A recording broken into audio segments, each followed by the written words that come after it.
What's good, y'all? Back again, second stream. Welcome back, we. Shit. So this one might be a little long. So I'm not finna try to like hold off too long and take up too much of y'all time. But let me give y'all the brief introduction because I'm gonna skip past it. I saw these clips going around of our favorite person in the world, Pearl Davis. And she's debating a traditional conservative Catholic guy named Trent Horn. I've seen him debate like abortion debates, and you know he's an advocate for marriage and Catholicism or Christian. He's Christian. I'm sorry, I don't know if he's Catholic per se, but he's Christian. So he goes around. He talks about Christian values, traditional marriages, against abortion, stuff like that. All that. Let the record show I don't agree with either of these people on most, if not all, their worldviews.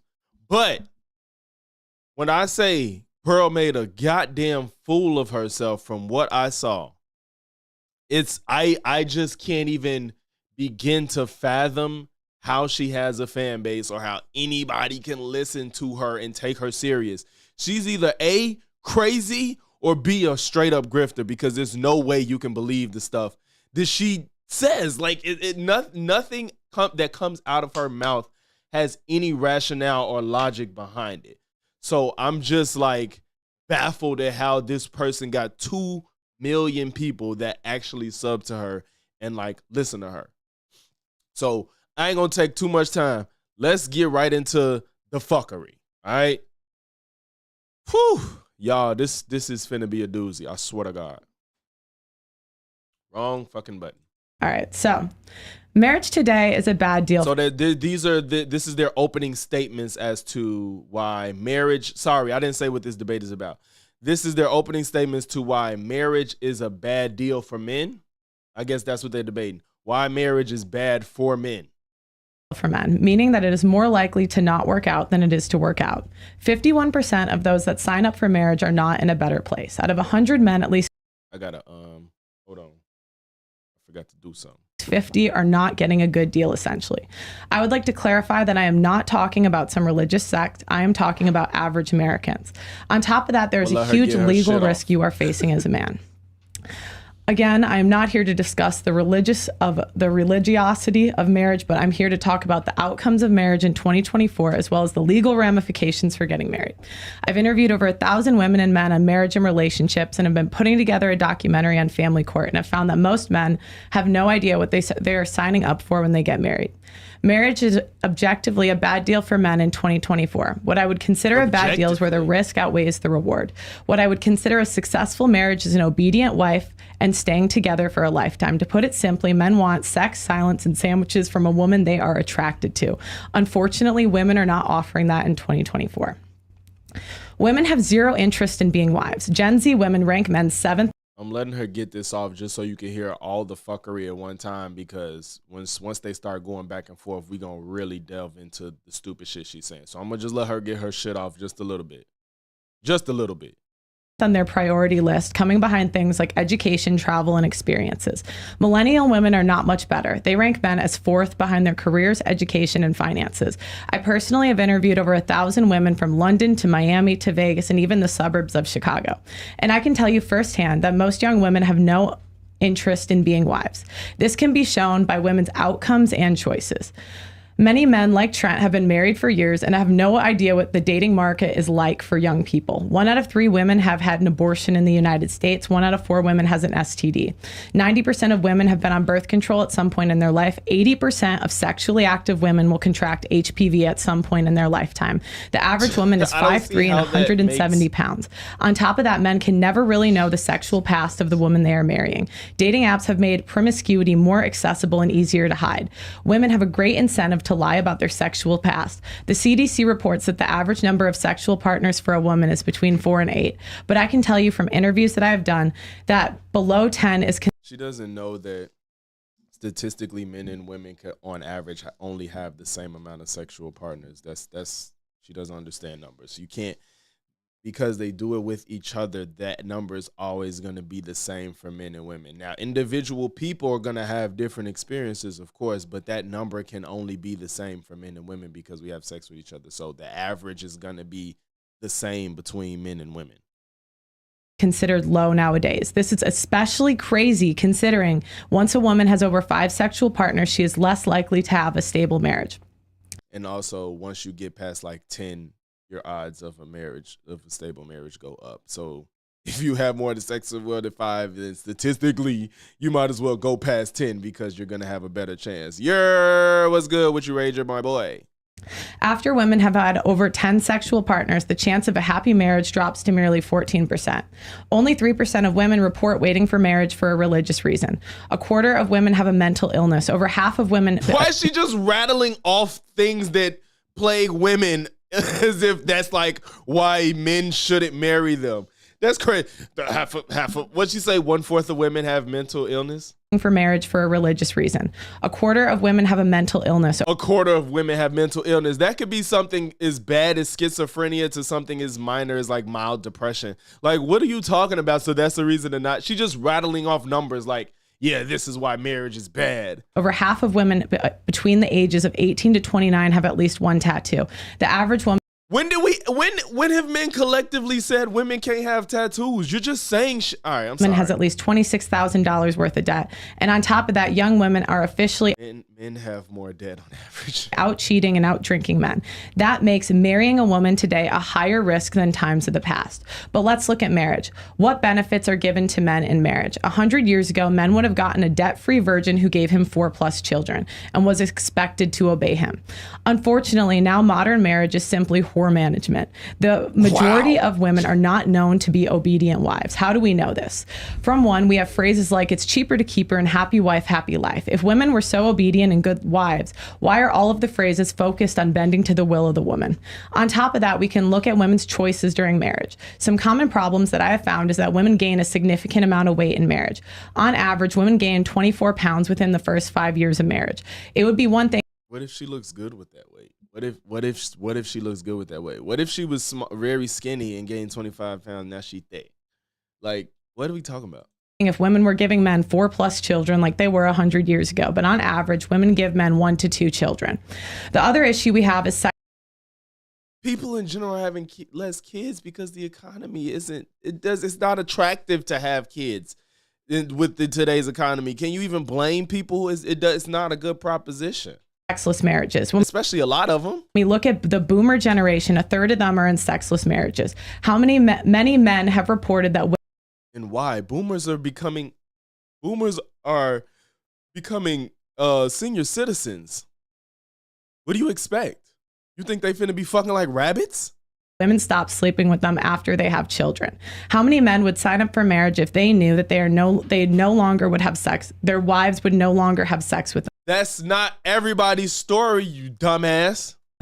Now, while this is not the majority of those marriages, that is still not insignificant. So why are you talking Men are about not it? even guaranteed an in-shape wife who sleeps with them. Now let's talk about the legal ramifications of marriage and family for men. I do not say this with a happy heart, but there is simply no legal way to stop a woman who wants to divorce you from doing so.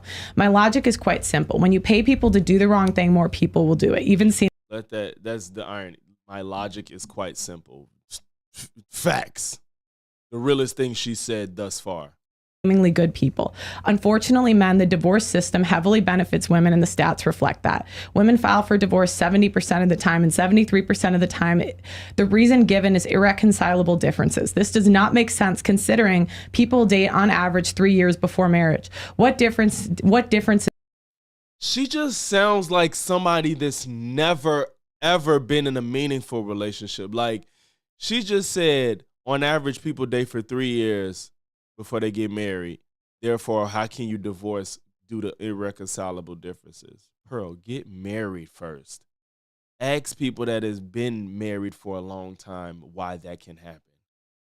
It ain't because women just can leave. Did you not notice in those 3 years? A lot. You cannot notice a lot in 3 years. 3 years is not that much time. For somebody that's like in their fucking mid to late 20s, people change a lot. I'm 33. I am not the same person I was when I was 26. So therefore, a lot can change, bro. This makes sense considering the rising body counts and how promiscuous women are going into marriage. This is not only devastating to men, but also deadly. Men are 9 times more likely to commit suicide following a divorce. Wow. Child support is tied to Social Security and Title 4D. And if you cannot pay, the government can take away your money directly from your bank account, ruin your credit score, take away even your fish. Notice she's only talking about all of the worst things that come out of divorce. She's not talking about what's bad about marriage. She's talking about what's bad about divorce. That is 2 totally separate conversations. License, take money directly from your paycheck, and even throw you in jail. The best interest of the child is a principle to ensure government policies safeguard the rights and holistic needs of children. It is standard used in family law to make decisions impacting a child in matters of adoption, child custody, guardianship, and visitation. This principle means that any situation should be looked at from the child's point of view. This sounds nice in theory, but this law is weaponized against men all across this country. That this means the best interest of the child, even in cases where you are lied to about paternity. For example, in California, if you were on the child's birth certificate after the age of 2 and you were lied to about paternity, you are on the hook for child support for 16 years. There are many ways that women weaponize the family court in order to drain resources from men, but I'm going to list a couple I have seen. I have seen temporary restraining orders set to separate fathers from children. Men can be kicked out of the house they pay for on a moment's notice with a restraining order. And that Again, all of this is just about divorce. She's not talking about marriage. Like, fucking idiot. time period between her filing it and going to court, the mother can put the father on child support because technically she is spending more time with the children. What is not considered is that the woman spent more time with the kids because she had not been letting the dad see them due to the restraining order. This is not illegal for women to do, and there is no punishment. I interviewed one man in London who had spent over $100,000 fighting for his children and still had not seen them in 2 years. I interviewed another man whose wife tried to transition his kid without his permission. I interviewed another man who, I interviewed another man. Talk about all these. She literally is selection bias. She goes out and finds people with the what's good, Creed, what's good, appreciate you. She goes out and finds the people that have been in the worst situations you can think of and then uses them as a fucking me. Damn, Creed, that's crazy. They gave you Psylocke. That's what I was saying. I ain't seen her yet. She goes around, finds the worst case scenarios, and then presents them as if this is the experience that everybody's dealt with. Shit is crazy. Man whose wife was trying to transition his kid without his permission. It took him 3 years and over $50,000 to get custody. Imagine if he did not have the money. Many men go into bankruptcy trying to fight for their children. A case I covered in the state of Chicago, a father had paid over $1 million to his ex-wife during a divorce and was still thrown in jail because he could not keep up with his $10,000 a month payment. The child support payment is calculated. Is she talking about the breakdancing guy? It sounds like she's talking about the breakdance. Because he could not keep up with his $10 million to his ex. You remember, Fish, you ain't gonna never forget her after this. If you stick around long enough, this woman says some of the craziest shit you probably will ever hear in your life. Yeah, I know. I like literally it's never been this fun to dislike somebody. Like it's baffling. I just can't.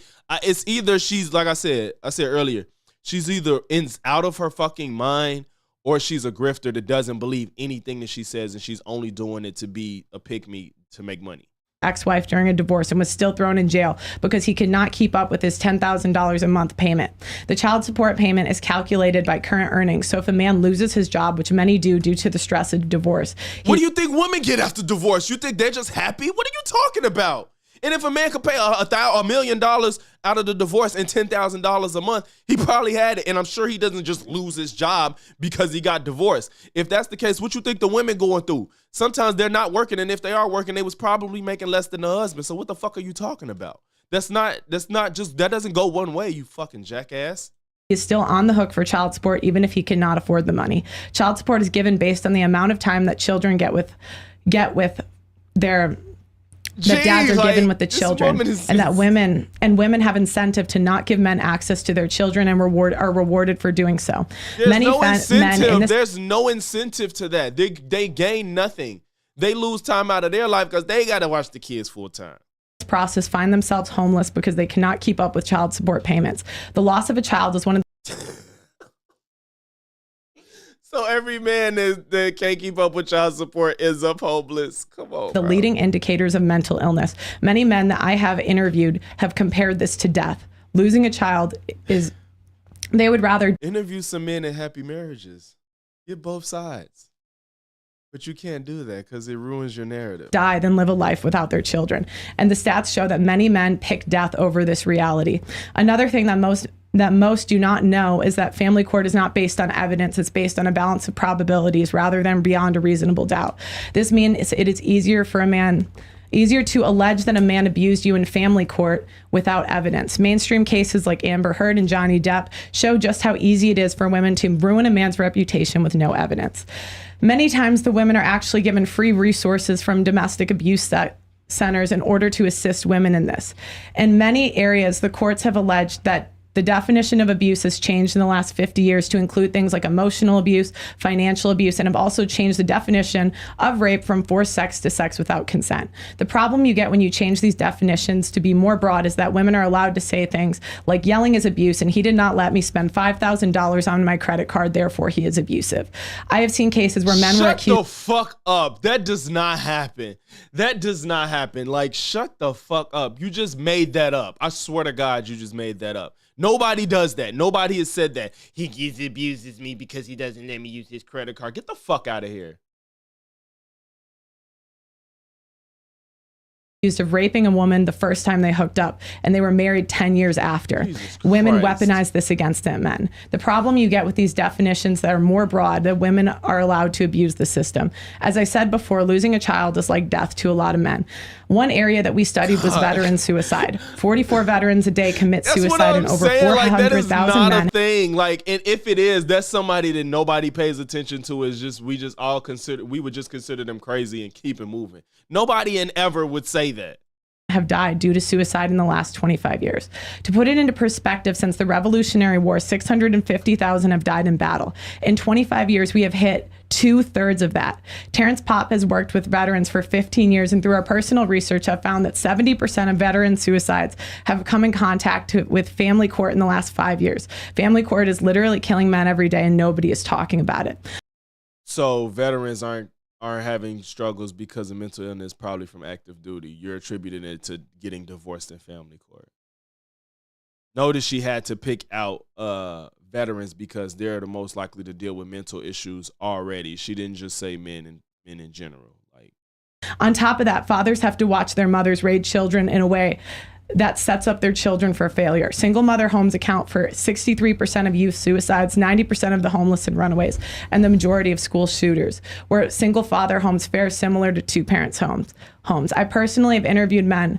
The thing, like I said, I think I said this last time, the thing about that is it's just such a small number of single father households that it's hard to even quantify how they fare up against single mother households. Like, it's not enough of them to even get a good idea of what the outcomes really, really mean.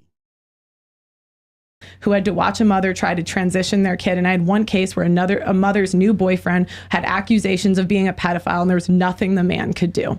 Let's go over this again. The upside is that men get a woman who has slept with at least 4 other men, and more people in here than it is likes, man. Get the likes up, man. maybe 2 children out of the deal. On average, the woman will be 170 pounds and 5'3". Odds are she at least likely has 1 tattoo, some debt, and maybe even a previous child in tow. The downside is you can lose half your assets, your children, your reputation, homelessness, and you can be put on child support, alimony, and even thrown in jail. Personally, I would never sign a business deal that encourages that kind of risk. But for whatever reason, men are encouraged to sign a business deal that does. Okay. You literally... Terrible summation of what's bad for marriage with men. What's bad for men in marriage. You finished with 1 second to spare. You crushed that. Well done. Thank you. For someone who's not used to time debates, you did really well. Okay. Trent, whenever you're ready. And I'm happy now that this is like a formal debate where you get time to do what you need to do, because any other time when Pearl talks to people, she cuts them off like fucking crazy. Never let nobody complete a thought and throws in a bunch of bullshit that you got to try to respond to because it's just too much nonsense. I'll click the 10-minute mark. Imagine trying to combat that. All right. Well, Pearl has the burden of showing that marriage is a bad deal for men, and all I have to do is show that she hasn't made her case. And notice in Pearl's opening statement, she never cites a study of married men in general to see whether they think marriage is a bad deal. So to show that she's wrong, I'm going to point out 3 fallacies that Pearl makes in her arguments. So first, there's the wrong target fallacy. For example, Pearl talks about how marriage is a bad deal because men are sometimes mistreated in child custody cases. That's not unique to marriage. Right. If you cohabit or even just hook up with a woman, you can still father a child and deal with custody issues. However, marriage makes a man the presumed father of the child with natural rights unmarried fathers don't have, even though unmarried fathers can still be liable to pay child support. The children of unmarried men are 10 times more likely to be aborted. And if the child does survive the pregnancy, he's 3 to 6 times more likely to live in poverty. The hazards of unmarried, much less for married men. Another wrong target is women themselves. Pearl says marriage is bad for men because modern women are worse than previous generations of women. But that says nothing about marriage. If modern women are good enough for hookups that can result in children, or cohabiting relationships that superficially feel like marriage, but are far more likely to fail, then modern women are good enough for marriage, which has less harms for men. And Pearl can't use these stats to dunk on women because men are also worse than previous generations. Modern men are just as promiscuous and are even more overweight than modern women.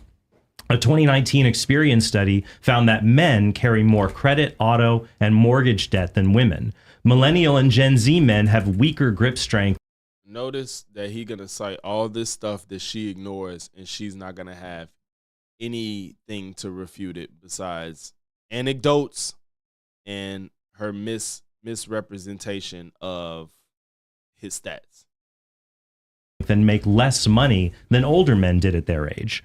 Pearl has not shown that women are not good enough for men. Instead, the data shows men and women are both in bad shape compared to previous generations.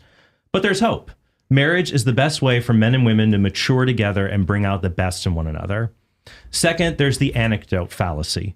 One sad story about a marriage does not show marriage itself is bad, right? Because for every sad story Pearl can bring up, I can statistically bring up 2 to 3 good stories about happy marriages. Right. And there are many stories about sad, sick, lonely men who never marry.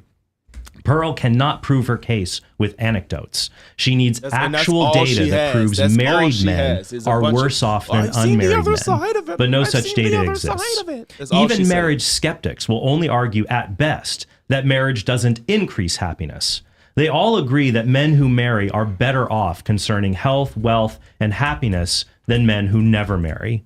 If Pearl can't provide peer-reviewed data to prove otherwise, then her case fails. Third, there's the comparison fallacy. Instead of stories involving the risks of marriage, Pearl oftentimes just points to the risks of marriage itself and says that's a good enough reason to not marry. She says, just as you wouldn't fly on a plane that has a 5% chance of crashing, you shouldn't get married, even if it has similar low odds of divorcing. But if you look at the worst outcomes of one choice while ignoring the worst outcomes of another choice, that's the comparison fallacy. It's like someone who thinks driving is safer than flying because they only read a bunch of stories about plane crashes and never think about car crashes. How she said. Of course, flying is far safer than driving, and marriage is less risky than non-marriage. You cannot compare the best outcomes of non-marriage to the worst outcomes of marriage. To be fair, you must compare the typical outcomes in both cases, be it flying versus driving or marriage versus non-marriage. And Pearl exaggerates the harms of marriage and ignores the harms of not marrying. For example, according to the National Center for Family and Marriage Research, the median length of all marriages is not 7 to 8 years, as Pearl often claims. That's the length of marriages that end in divorce, not all marriages. The median length for all marriages is 21 years. And the divorce rate is closer to 35%, not 50%. Yeah. 50% was a future projection from What was you saying, to?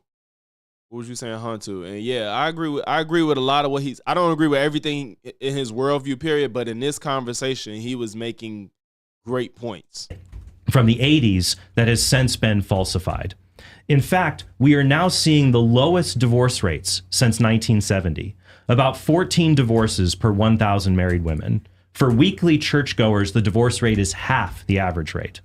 Also, just because 35% of marriages end in divorce, that doesn't mean you have a 1 in 3 chance of absolute misery.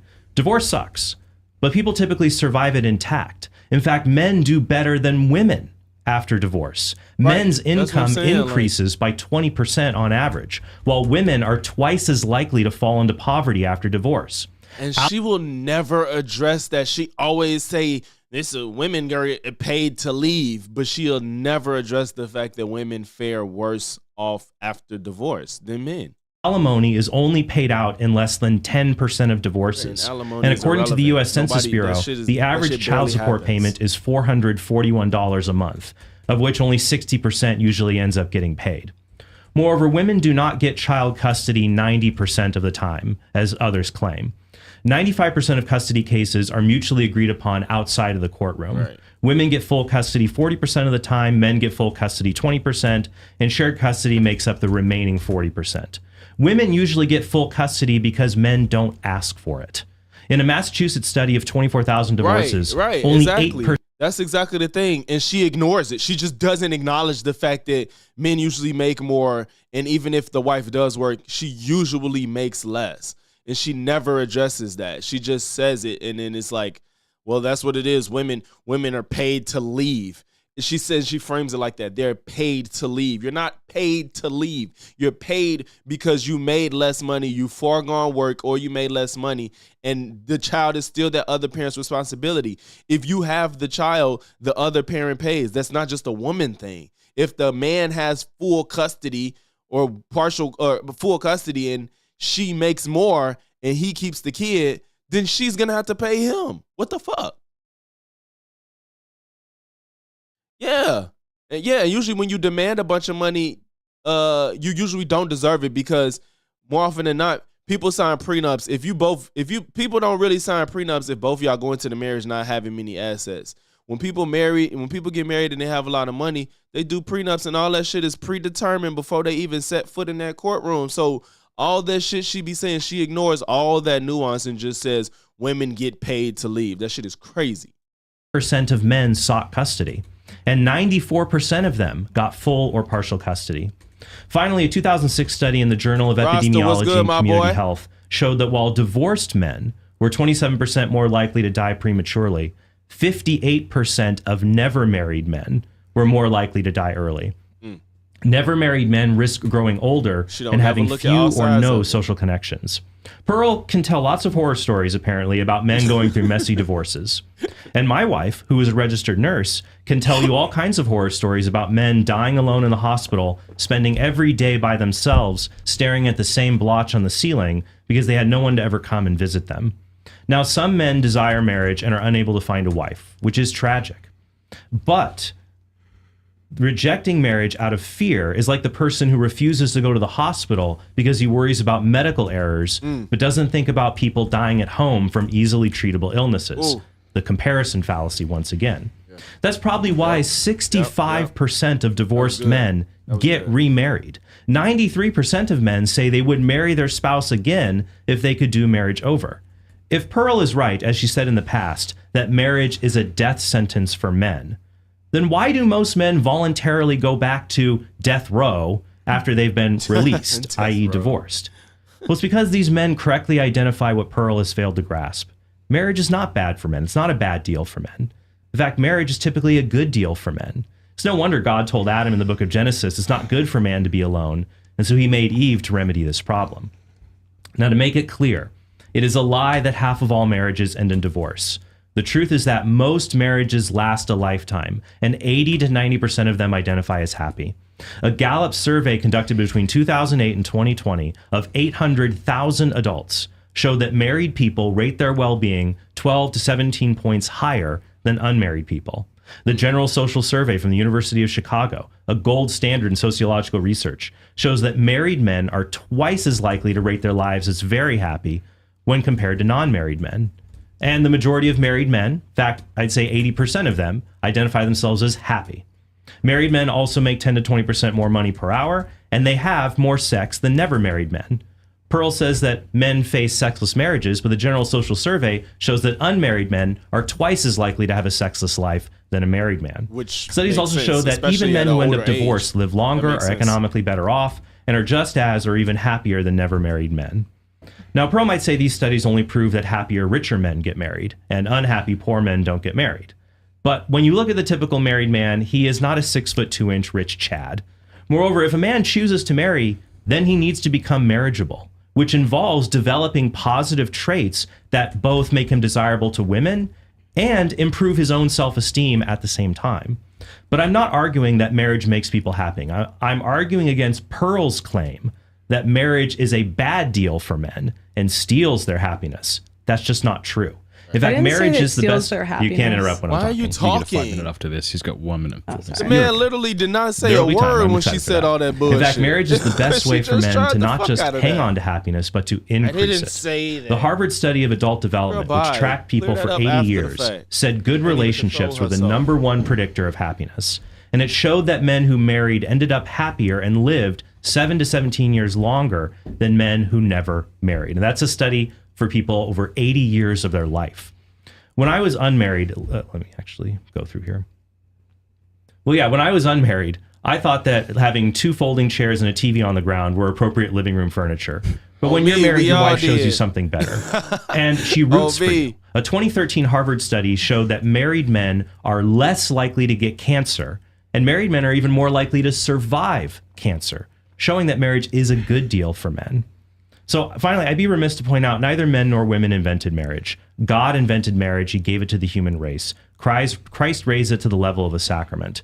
And Pearl would have to give overwhelming data to show that something that God gave us is actually a bad deal for men. And she won't be able to do that because the data doesn't support that. Indeed, for most men, marriage is the primary engine that helps them live a long, healthy, and happy life. This time. All right. Good job, Trent. You have a 5-minute rebuttal, Pearl, whenever you're ready. Wait, so how does do I ask him questions during the rebuttal? No, that'll be after the break. This is basically your time, 5 minutes. He won't be able to interrupt you. You can try to refute the case he just made. Got it. Okay. So, and would it help you if you saw the time? Yeah, sure. Do you mind putting that there? Just I didn't know that was there. Yeah, that's his phone, but whenever you're ready. All right. Hopefully this part is a little bit more entertaining since they both had monologues.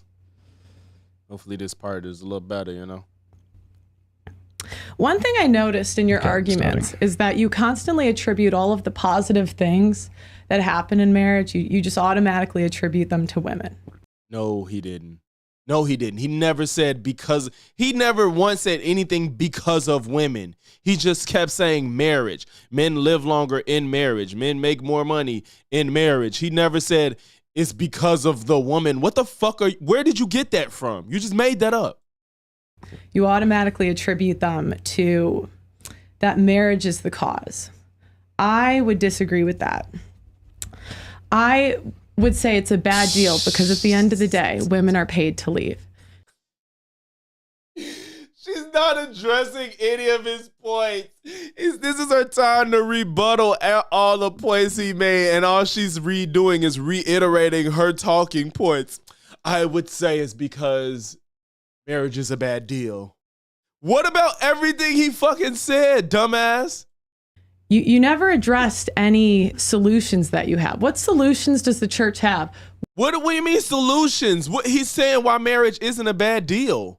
Why are you talking about solutions? You need solutions because you're the one that's doom and gloom about it. Women don't want to be married.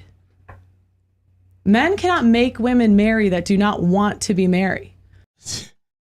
Women are getting STDs. Women are getting abortions. You look at her face. She doesn't even know what to say because she knows nothing she's saying makes sense.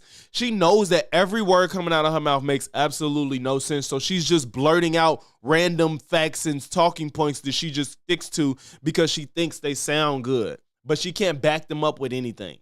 The majority of women today are not marriageable. They're overweight.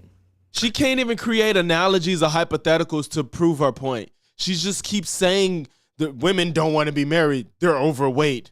What the fuck? What are you talking about? They're out of shape.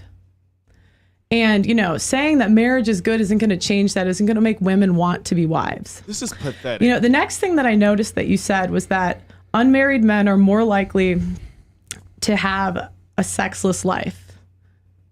Wait, Sexless wait, did she say that to right? have that you said was that unmarried men are more likely to have a sexless life. Obviously. Men that cannot attract women obviously are not. But you're talking about, you say married men that end up in sexless marriages. So what's the alternative? Duh. And you never address that men are 9 times more likely to commit suicide after marriage.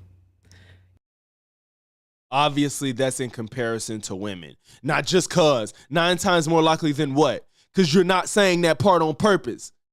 We not stupid, bro.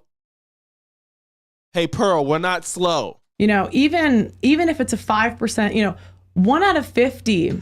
See, even if it's numbers. You just keep saying 1 out of 50 chance or 1 out of 100 chance that you commit suicide. That's negligence. That's negligence. Any car would be recalled if 1% of people died. I just think at We're the not end of the day cards. that I would never sign a We're deal not that one party cards, is bro. paid to leave, and you're not addressing the lack of quality of women that are on the market today. Men cannot make women want to be wives. And if women don't want to be wives, basically, you're not gonna, it's not gonna happen. The other thing is that, you know, if marriage is such a good deal, why aren't men signing up? Good products, technically, they get off the market quickly. Men naturally, they want to do things that make sense. And the issue that you're gonna get is that, again, the quality of women is lower than ever before. The cost of marriage is higher than ever before. And until that changes, until some of the laws change, it is just not a good deal for men. You still have 2 minutes and 41 seconds if you'd like to keep going. She That's okay. didn't. She had So fucking you like have a 4 or 5-minute 5 rebuttal. minutes to Trent, whenever you want to rebuttal and begin. lost 2 Sure. minutes out of that shit. Crazy, Ready?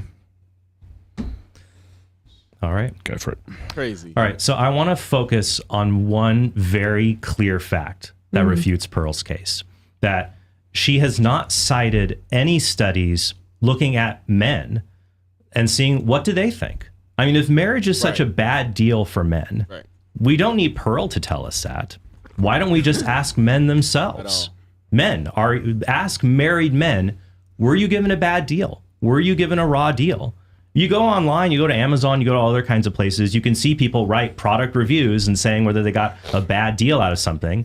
And you should probably trust someone who actually tried the product and wrote a review instead of someone writing reviews about a product they've never tried before. And I've already shown the data that married men identify as being more happier than unmarried men.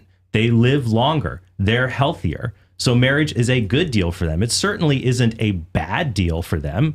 They get many benefits out of that. And Pearl has not refuted that. All she's been reduced to saying is that marriage is a bad deal for men because apparently women aren't worth marrying, which is just not true. Right. She's pointing out flaws in women, but she gives a pass to men. It's a kind of reverse form of simping, if you will, because men also fall under this. So let's talk about some of the things that she brought up. About the issues of being sexless, saying that 20% of marriages are sexless. That's only if you include senior citizens in the entire framework. As I said, the General Social Survey shows that unmarried men are twice as likely to be sexless as married men. So if you're a guy and if that's something that is important to you in your life, marriage is the covenant through which sex makes the most sense, you have the most access to it, and it's the safest and best thing for you and for the children that will proceed from your union. Right. She made a big deal about weight. Women are overweight. Women gain 20 pounds in marriage. She's probably referring to the Gordon Larson 2009 study on that. But that same study showed that married men gain 30 pounds over the same period. Unmarried cohabiting women gain 18 pounds during that period, and single women gain 15 pounds during that So everybody during gains that period. weight during a relationship. So all that proves is as we get older, instead of growing up, we tend to grow out. That's just life. And it's nice as you get married to have someone else to grow up and out with you. And mature people recognize that and don't just reject marriage because of a biological fact of reality. Women don't want to be wives. There's no evidence Pearl gave to support that conclusion. At least I can look at anecdotally. Think about it in your own life. How many times have you heard a girl lament that her boyfriend, she'd love to get married, but her boyfriend doesn't want to get married or he's dragging his feet? How many times have you can't interrupt him until the time is over. How many times have you heard a guy say, oh, I really wish I could get married, but my girlfriend's just dragging her feet? Women are the ones, women control access, put it crudely, women control access to sex and men control access to marriage. That's how it's worked traditionally and it still works today. Pearl asked if marriage is such a good deal, why aren't men and women signing up for it? Well, that's like asking if exercise is good for you, why don't more people go to the gym? Why is the gym usually empty? It's because marriage is hard. You have to say no to a lot of things as a man if you choose to get married. You have to say no to things your little lizard brain tells you are good, like trying to hook up with as many women as possible. So people probably don't sign up for it because they don't. He's spitting. That was a good analogy. Notice Pearl can't come up with one to further expound upon her point. realize the benefits, and they listen to the lower part of the brain instead of the rational part of the brain that could read studies covering hundreds of thousands of men showing that they're happier, live longer, and have more sustaining, fulfilled lives than being unmarried. So some of the things that, when Pearl brings up, that divorced men are 9 times more likely to commit suicide, she's probably referring to the Kipawosa 2003 study. It's not that's not men are 9 times more likely to commit suicide who are divorced. They're 9 times more divorced men are 9 times more likely to commit suicide than divorced women. See, but that's only because men are just more I knew it because I'm like, you talking about 9 times more likely, 9 times more likely than what? You didn't say what the other end of that study was or the statistic. You didn't say, the men are 9 times more likely to commit suicide after marriage. Then what? 9 times more likely than who? I knew it had to be in comparison. Obviously, they're more likely to commit suicide more than women. Obviously. Men all commit suicide more than women, period. Likely to complete suicide anyways than women. They tend to choose more violent means to do it. So, but when you look at the data, never married men are still just as, if not more likely to commit suicide than divorced men. So that's the comparison fallacy once again. You talk about all of the risks related to marriage, and there are risks, but there are greater risks to being not married. So that shows. Notice he acknowledges that there are risks in marriage. Notice that he acknowledges that, and Pearl will almost always deny the good things about marriage and what comes with it. Like, even simply saying you're more likely to live longer being married says a lot. And she's like, that's no benefit for men. That's the biggest benefit there is. You get to stay alive longer. What the hell? Marriage is not a bad deal. And as I said before, if marriage is such a bad deal for men, if it's so bad, why do 93% of men say they're willing to remarry their wives again if they had the chance? Why do 65% of divorced men choose and go and get remarried? It's because they recognize maybe someone wasn't right for them. That speaks volumes, and I bet you she won't address it either, with the fact that men will remarry after divorce. 65% of men remarry after divorce. Now let's see if she acknowledges that whatsoever. But marriage was still right for them. All right. So we're going to take a quick break, and then when we come back, we're going to have cross-examination. And Pearl, you'll have 20 minutes to drill Trent with questions, follow up whatever you want to follow up on, and then Trent, you'll have 20 minutes. So if you're watching right now, please stick around. Yeah, I gotta watch these people's ads because I'm using their content. So please forgive me. Let us know how you think this debate is going. It's only in right. the live chat, and we'll be right back. To watch I want to tell ads you about a if I'm course using that their I have content created for to men make to content. overcome pornography. Sorry. It is called strive21.com/Matt. You go there right now, or if you text strive to 66866, we'll send you the link. It's 100% free.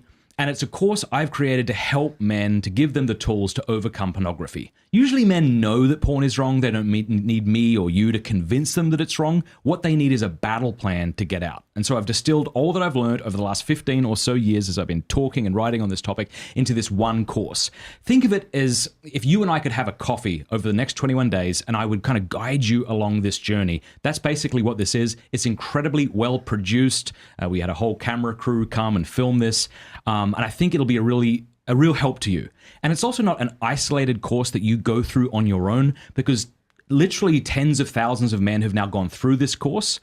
And as you go through the different videos, there's comments from men all around the world encouraging each other, offering to be each other's accountability partners and things like that. Strive21, that's strive21.com/Matt, or as I say, text strive to 66866 to get started today. You won't regret it. I want to tell you about Hallow, which is the #1 downloaded prayer app in the world. It's hallow.com/MattFrad. Sign up over there right now and you will get the first 3 months for free. That's like a lot of time. You can decide whether it's useful to you or not, whether it's helpful. If you don't like it, you can always quit. Hallow.com/MattFrad. I use it. My family uses it. It's fantastic. There are over 10,000 audio guided prayers, meditations, and music, including my lo-fi. Hallow has been downloaded over 15 million times in 150 different countries. It helps you pray, helps you meditate, helps you sleep better. It helps you build a daily routine and a habit of prayer.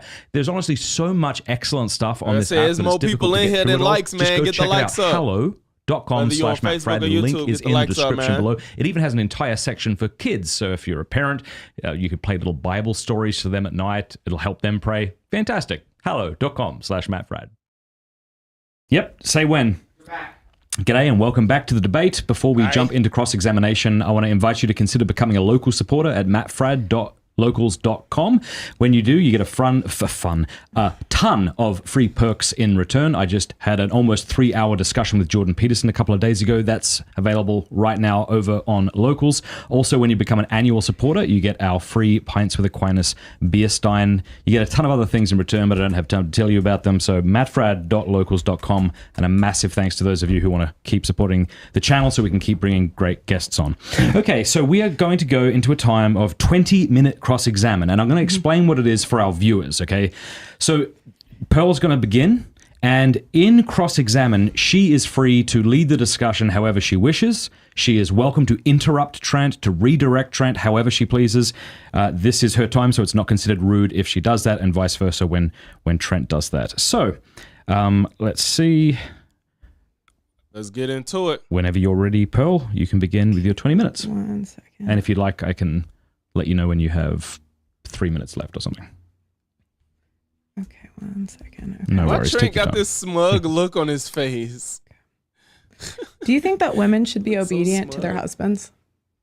Yeah, I think that they should be obedient to their husbands when their husbands give them a rational request or directive. But I think that husbands and wives should lead each other to Christ and to the goodness of their family. So what do you define as rational? In accord with reason. So something that doesn't go against what reason would dictate.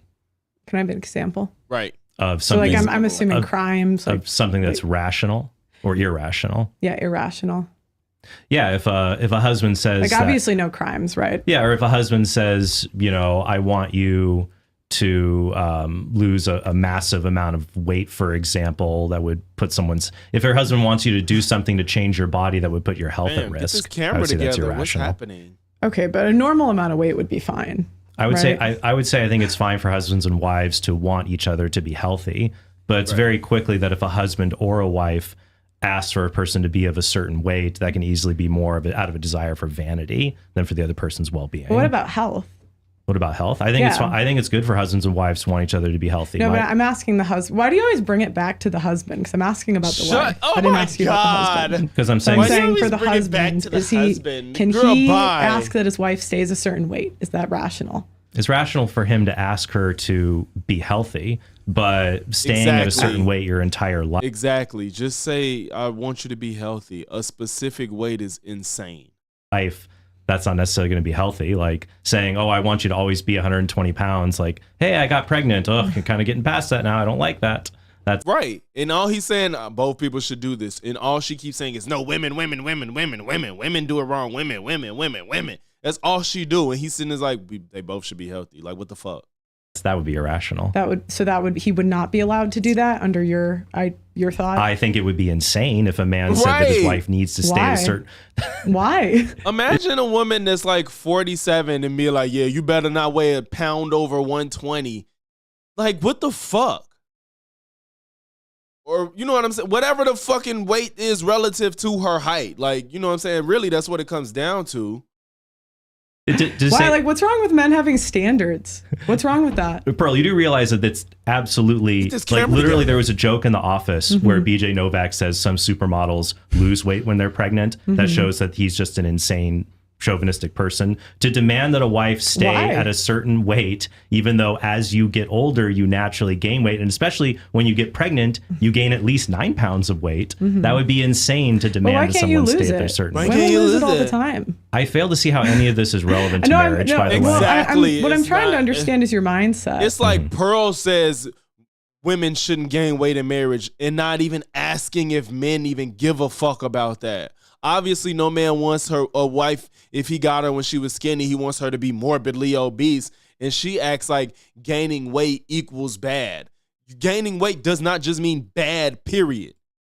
So why can't men have standards in marriage? Because if you're saying that men can't have standards Nobody in their said own no men marriage, can't have standards. like this I don't think there's many men that have a standard of don't gain any weight. I don't think that's a standard for any man. never this said is that. the I never well. said You're that. you're saying it's irrational for a guy to demand his wife stay a certain weight. Why? Why is that to stay wrong? a certain weight Why? during their entire marriage? Why? Why is that wrong? Because I've seen women do it. would you like me to answer the question? Go ahead. She don't want him to Because answer. biologically, our bodies change over time. They'll naturally gain and lose weight in different circumstances, and your worth as a spouse, whether you are a husband or a wife, is not derived by your weight. That's just a shallow thing. Now, I think that both husbands and wives should But it's encourage your the job other to be to attractive. should encourage. It's your job to be attractive. I think husbands and It's your wives job. should both maintain attractiveness. Right, but why do you always have to bring it back? Because Why do you only focus on women? Right now, because we're asking about the deal for. She don't know what she's talking about. She literally doesn't make sense with anything that she says. She doesn't know what she's talking about at all. Like it's mind-boggling, dead ass. For men. Yeah. So I'm looking at this from the man's point of view. What does the man get out of it? Is this a good deal? He And gets- he can't he even get- ask, he gets a can't even woman- ask for an in-shape wife. He gets a woman He who's can't even say Can I answer the 120 question? Can I pounds. answer the question? I'm asking. Yeah, I'm he asking. gets a woman who's promised to stay with him, even though statistically he'll gain 30 or 40 pounds. And that Do- because does that's she have- does she have the women's job has far more of a job to be beautiful than men. You know, men's job is to protect and provide. So do women Like, have a right what to? is wrong with a man asking that she stays a certain weight? The thing is, at this point of the debate, she can cut him off, and then he's gonna get his turn. So right now, she's getting to I forgot the exact term. It is, but she can cut him off at this part, and it's not rude. Like, Have a right what to- is wrong with a man asking that she stays a certain weight? Because it's shallow. It's fine to ask. Oh, for sure, that is a societal expectation. But I think if we're talking about the confines of marriage and what men look for, I don't think men going into marriage be like, you better not ever gain any weight. I don't think that's now women, yes, they do expect women to be pretty, but this is about the marriage. This ain't about society. You know what I'm saying? Like, if a man goes, I don't think there's many men that's saying like you cannot gain weight at all or gain past this amount. You're just gonna want to be healthy, and it's gonna probably be. It don't matter what the number is. It's about what's your health and what do you look like? Am I still attracted to you? Right, and then some women look better with weight on them than actually than the smallest they've ever been as an adult. Like, some women actually objectively look much healthier with weight on them than without it. Ask someone to be healthy, and it's fine to encourage your spouse to maintain attractiveness, not to just let yourself go. Right. But that's the same for husbands and wives. Neither should just let themselves go. Right. But at the same time, I'm each one should be merciful, knowing that And time and age come for all of us. the reason that the obesity, I've looked that up before. The reason that And she's finna harp on this like this is the worst thing a man can endure during marriage. That just lets you know how unaware of everything she is, because men do not go into marriage worried about their wife gaining weight. That's not one of the concerns about men making a decision to get married. There's a plethora of things that you think about way before that. men are more overweight than women is because you don't look at visceral fat. So like when men are very high like muscle percentage, they're still considered overweight more so than women. So a more accurate way to look at that is visceral fat. And women have higher rates of visceral. Look at the lengths she's going through to make women wrong. Look at the lengths she's going through. Fat than men. So actually women are more, and if you look at extreme obesity, women are more obese. Yeah. So yeah. So I don't know why you're like kind of lying with that stat, trying to act like men are equally obese. They're not. Well, They're men not. are So- still overweight, but that still doesn't Right, but that still it doesn't goes show back to none of that shows so marriage is a next bad question, deal for should men. men marry women that have Exactly. had abortions? Should men marry women Yes that or have had no? abortions? Should men marry women that have had abortions? I wouldn't say it's a deal breaker. Why is she acting like that's something that's the worst thing you could deal with on earth? A woman had an abortion. Can't marry her. What the fuck?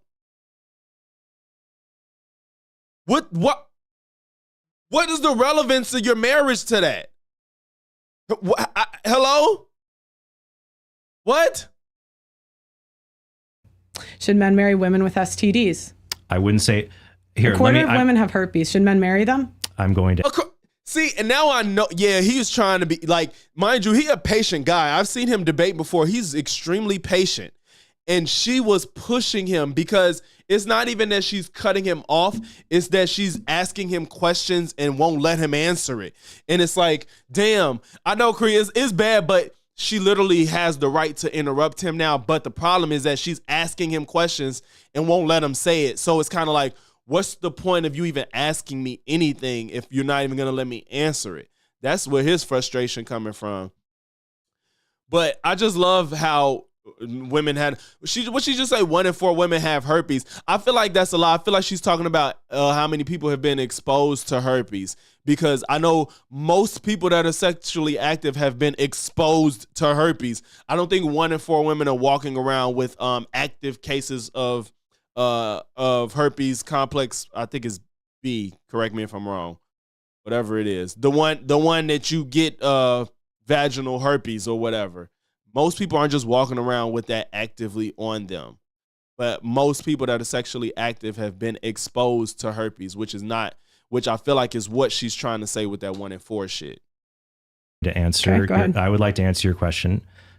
I would say just as it is not a disqualifier for if a man facilitated an abortion, and 90% so for every woman who chooses to get an abortion, 90% of the time, the man is actively or passively supporting it. So just as it's not a deal breaker for a woman. I'm asking for the future.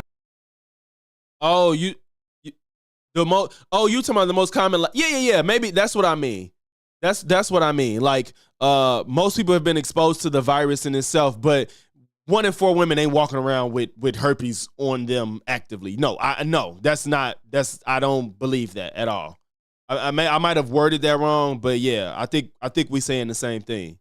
Man, I'm not saying this, that he asked her to abort his. This is another man's kid.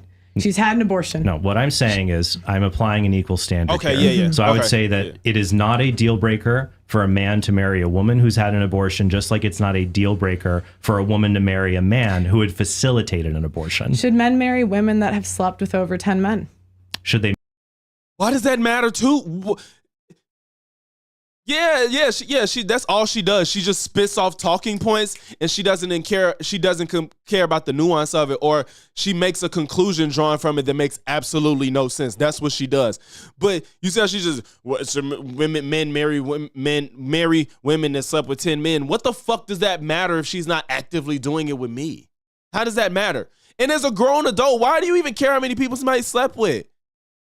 What does their behavior tell you? If they ain't had no kids, if they ain't had no STDs, and if they're not actively doing it while I'm dating them, why the fuck do I care about how many people you slept with? Marry someone who's slept with over 10 men. I would say that when you have more sexual partners, that's definitely that's something that's concerning. That could be a red flag. So you would say no? But that doesn't. And that depends on how old they are and the type of sexual relationships they've had. I'm not going to say that someone is unmarried. Like, doing porn is different than casually dating, and you're 45, but you slept with over 10 men at the age of 45 from dating them. That's not the same as somebody that does porn. You get what I'm saying? Or a girl that's 18 and slept with fucking 35 men at the age of 18, then that's probably a problem and something that's concerning. But if she did that at 18 and I met her at 40 and she's changed her life, why the fuck do I care about what she did when she was young? Why would I care if she's not that type of person anymore? Now you're gonna argue that she's probably lying. Now you can't believe all women. Like, well, not believe all women like that, but y'all know what I mean by believe women in this scenario. Of one particular trait. What about porn? Okay, what about women that have participated in porn? Should men marry women that have participated? There's more women that's married that did porn than you will ever get in proposals ever. Like, I don't want to hear that shit. You're not doing porn and nobody wants to marry you. So what the fuck? In porn. I would say that that's definitely a red flag, but it is not it's not a deal breaker. Do you have a son? Can I answer the questions, Pearl? Because you can keep asking questions and I'll never answer them. Because it just would be easier if I got a yes or no, because you keep giving me these roundabout and I'm just at yes or no. I'm giving you She's so full of shit. He's not giving roundabout. She's asking stupid questions and he's trying to answer it to make her not sound as stupid. Answers. Go Okay, ahead. so I'd like to finish Go about ahead, pornography. Go ahead. I would say it's not a deal breaker if a woman had participated in pornography.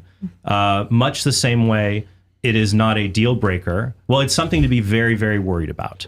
So I'll answer it this way. Fair. It's very hard for me to find anything that's a Fair. deal breaker for marriage, except for maybe diagnosed severe mental illness, for example, or addiction to drugs, things like that. But that would apply to men and women. Yeah. So when it comes to And that pornography, too, I he would was say saying- it's yeah, he very was elaborating. concerning. She's talking about you if just you going have, roundabout. if a woman Fuck had outta previously here. engaged in pornography, just like it is very concerning if a woman chooses to marry a man who's previously viewed pornography. But this is my question. It's like, why can't men have standards? And this is what She keeps asking the same thing, and he never said men can't have standards. He never said that. Because what you're saying aren't standards. You're giving hard nose, like deal breakers off things that's subjective to the individual. And some things that some people are okay with and some things some people aren't okay with. And that's okay. I've noticed from the trad community and like the conservatives. It's like the quality of women keeps going down and down and down. Well, and we can't even definitively Says you. say, hey, maybe we shouldn't marry porn stars. Maybe we shouldn't marry overweight women. You know, it's like we constantly get rid of standards for men. No, I'm fine with standards as long and as we can't even, no, you're not, because you're not even definitively saying you shouldn't marry a porn star. You would never in a million years tell your son to marry a porn star.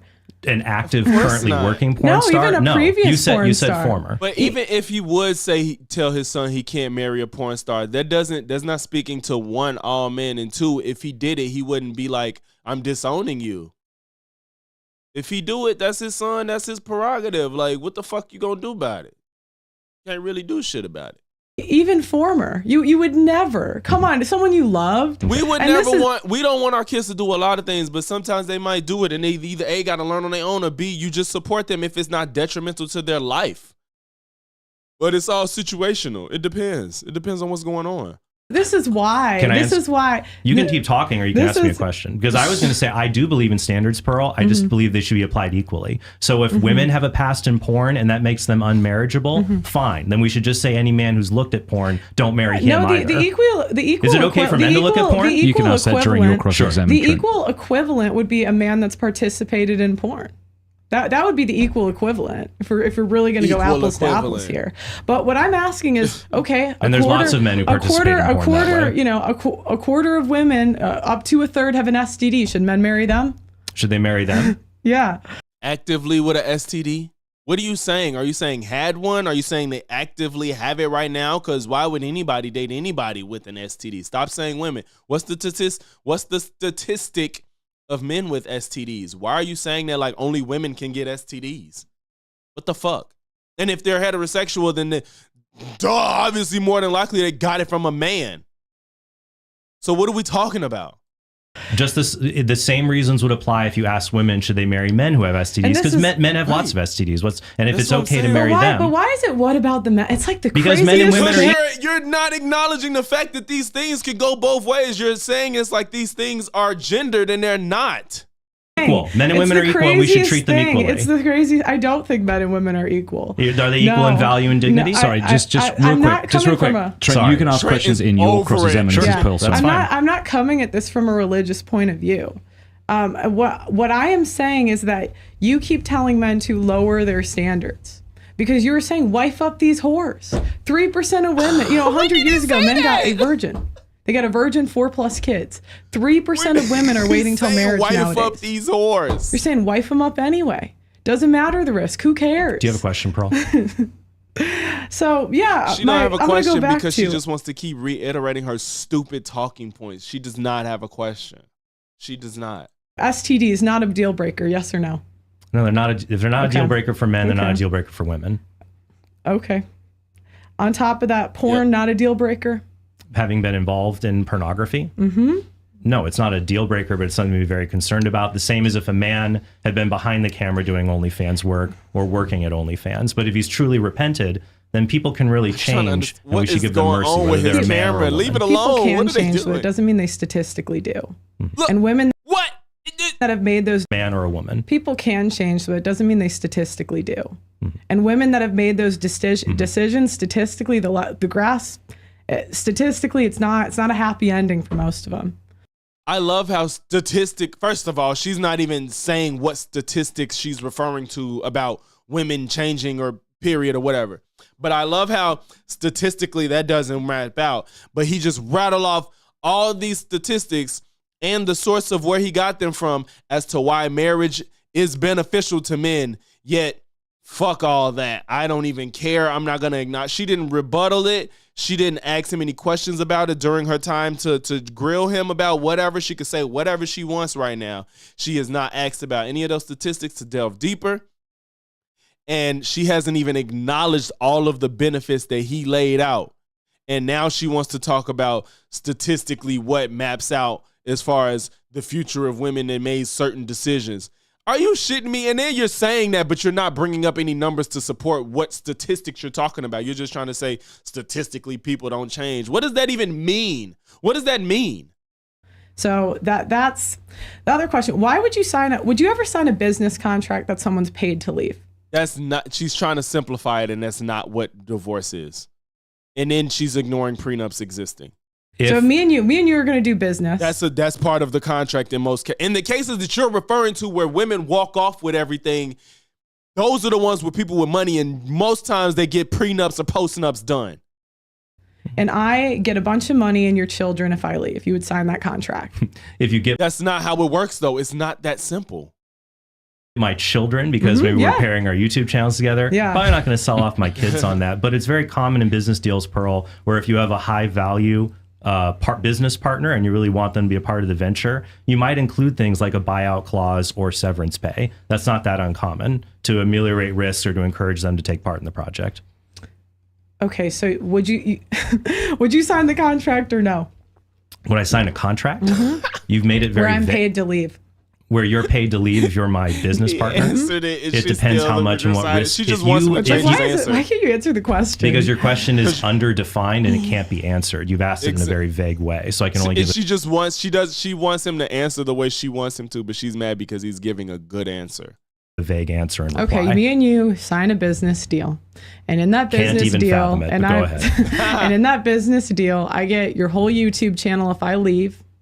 And I get your children. Are you signing it? No, I'm not. Exactly. That's the point. No, you're not.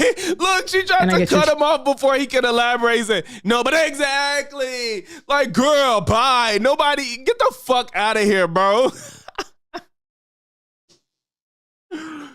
Children, are you signing it? No, I'm not. Exactly. That's the point. No, you're not signing it. Because you haven't. And this is the thing. They act like it's one-off instances. No, and this is the point. I missed it. I get your children. Are you signing it? No, I'm not. Exactly. That's the point. No, you're not signing it. Because you haven't. And this is the thing. They act like it's one-off instances. And this is what the academics tend to do. They'll say, here's a study funded by this organization, or here's another study, and they want you to not believe what's in front of your eyes. Men are not signing up for marriage today. And you can say it's that marriage is a great deal for men, but men are naturally logical. They do what makes sense. 100 years ago, men were still men. Same software. They married women in 3 months. There's a reason it's gone up to 3 years. Just compare what was going on 100 years ago as if those same standards can apply today. Yeah, that makes the most sense. Would sign a contract where if you're undergoing significant risk, and the whole point of things that if a marriage divorces is that women undertake risks. If they come and then they give up their careers and they stay home and raise children, for example, and they the do that majority of women aren't doing that. The majority of women are not doing that statistically. Okay. 3 out of 4 women are working, so that's not the majority. The point is, if they go and do that and they take part in a marriage, they don't want you're undertaking risks when you're involved in marriage. Well, as I stated before, women are twice as likely to end up in poverty after divorce than men. Yeah, because women are bad with money. No, what happens is women just do everything wrong. Women suck. Women can't do anything. Clearly. Like, why are you even engaged in this debate when you're not doing it in good faith? Like, you're literally just blaming every fucking thing on women and they can't do anything right. Women have 80% of the world's debt. Women have 80% of the world's debt. Women are not conversation. You just want to say women suck, and I hate you. I hate you. And many as I showed in my opening statement, women have 80% of the world's debt. Women are not. No, what happens is women usually worse than men. Because women are bad with money. No, women, what happens women is are not, women women usually have 80% of the world's debt. Women have 80% of the world's debt. Women are not good with money. And many As I men, showed in my opening statement, men have the majority of debt. Many men, it's not true. Women have 80% of the world's debt. And the other thing that they don't take into account is that in this country, men have more, but go ahead. And women have 80% of the world's debt. Women are not great with money, and men earn more as well too. And the thing is, you're not addressing the suicide problem. Do you not think that's a problem? Of course, suicide's problem is more of a problem for You don't even care about suicide because the men that don't get married are more likely to commit suicide. So what are we talking about? What are we talking about? You keep talking about the negatives of divorce. Divorce, by definition, is a negative. Well, no, not even by definition, because divorce may be the best thing for people to experience if they're in a marriage sometimes. But you're talking about the worst of the bad scenario. You're talking about a bad scenario, then you're talking about the worst things that can come out of that bad scenario. You're already talking about a fringe of a fringe. Like, well, divorce isn't technically fringe, but the fact is you're cutting down, you're going through a lot of rings to get to the bottom here. You're going through a lot to get there. And now you're just like, you're so bought into this bullshit that you're willing to defend stuff that you don't even have to defend. Men who never marry. Exactly. See, he said I think that's a problem. He said what I said. Of course, suicide's a problem. It's more of a problem for men who never marry. Okay, yeah, that's what I'm saying, asking right? in Like, divorce. They're he 9 said times more likely to commit suicide after a divorce. They're 9 times more likely than a divorced woman. You're misreading the statistics. Divorced woman, you're not even. And in family court, if they find within 5 years, many men do commit suicide. What do you think? You think it's just made up? You think it's just fake? All these men that are saying my life is ruined. Yes, let him answer it. Go ahead. No, because I've actually read the studies. And the problem is you're doing the comparison fallacy here. You're just picking, hey, if you get married, this bad thing can happen to you or this bad thing can happen to you. And that's true. Mm-hmm. But if you choose to not get married, you can also have many bad things happen to you. You can grow up and have no social connection. Pearl, I'm begging you. Pearl, I'm begging you to address what he's about to say. Please. You become married. This bad thing can happen to you or this bad thing can happen to you. And that's true. Mm-hmm. But if you choose to not get married, you can also have many bad things happen to you. You can grow up and have no social connections. You become a recluse and you're more likely to commit suicide. You're more likely just to not take care of yourself. And the statistics show that on average, ever married men, including divorced men, live longer, are healthier, and rate their lives as happier than never married men. It's a statistical fact. Because women date happy men. So women pick. What? You literally are acting like there's no man that can be happy in marriage and everything is wrong. And now women they pick happy men to marry? Where did that come from? That doesn't even make sense with your whole spiel. What the fuck is happening, dog? Oh my God. Pick for these things. How do you know that? Because I'm a woman. I'm a woman. I know what we pick for. We like tall, handsome, good-looking men. Is every married man tall? We pick tall, handsome, good-looking men. What that got to do with their happiness? You think just because they have those things, they're automatically happy? All handsome and good looking? Not every, but there's usually one of those things. He's usually one. Like he's usually either successful. Handsome and good looking are synonyms. So you said he usually has one. So tall, handsome, good looking men. Is every married man tall, handsome, and good looking? Not every, but there's usually one of those things. He's usually one. Like he's usually either successful or handsome or good. It's women don't marry homeless men off the street. There's a big difference between tall, handsome, and successful and homeless. There's also what the fuck are we talking? You see what I'm saying? What she has to say to make her points actually sound. Well, excuse me. She's doing a bad job of it, but what she's saying makes no sense. It's either tall, handsome, and good looking and successful or homeless. What the fuck are we talking about? And so my point is women tend to pick above average men. We see this on dating apps. Women swipe right 5. Most men, those men are few and far in between, but there's plenty of men underneath the successful, richest men that are married. Women are picking them. What are you talking about? percent of the time, the number one way people are meeting under 30 is on dating apps. That's because on dating apps, but 3 you don't know times what you're talking about. You're not even out dating. Like, that's You don't know what you're talking about. You're not even out dating. You don't even know what you're talking about because you're out here single, stupid broad. Because on dating apps, Pearl, the reason that women are so choosy is because there are 3 to 4 times as many men on dating apps than women. So men will be constantly swiping right. Women can be more choosy in that environment because there's just so many more men. But in real life, when you look at a 191993 study, another one by Taylor and another one by Taylor done in 2011. I would like to finish before Taylor, and Taylor study in 2011 shows that men and women, when they get married, they tend to be within the same social range and attractiveness. So while for dating and hookups, you're correct, women on social media apps, because there's so many men to pick from, go for the higher quality men. When it comes for marriage, people tend to marry within their own social and attractiveness value bracket. Right, but that doesn't disprove what I'm saying. Women pick a small percentage of men when given the choice. That's not true, because I'm talking about marriage. We're talking about marriage, not Tinder. But that's the number one way people are. Sips tea. A small percentage of men. That doesn't disprove what I'm saying.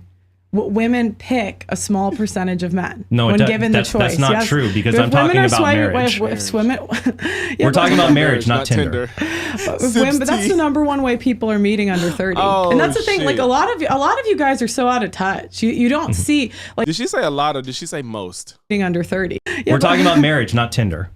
But that's the number one way people are meeting under 30. Number one? I don't believe that. I don't even know if that's true. Matter of fact, I'm finna look it up. She said that's the number one. I don't believe that. I don't believe that at all. And that's the thing. Like a lot of you guys are so out of touch. You don't see, like, these studies take years to come out at some time. I can tell you firsthand what's going on because I actually talk to the people. No, I agree. It's dumb to try to meet your spouse on Tinder. That's dumb. Right, but that's what's happening. Right. That's where the world is going. Right. And you're encouraging men to clean up women's mess. And I say men shouldn't have to do that. Men shouldn't have to sign a contract where women are paid to leave. I think it's so simple. If people are paid to do the wrong thing, why wouldn't they do it? Why would, I'm not saying every woman will, but.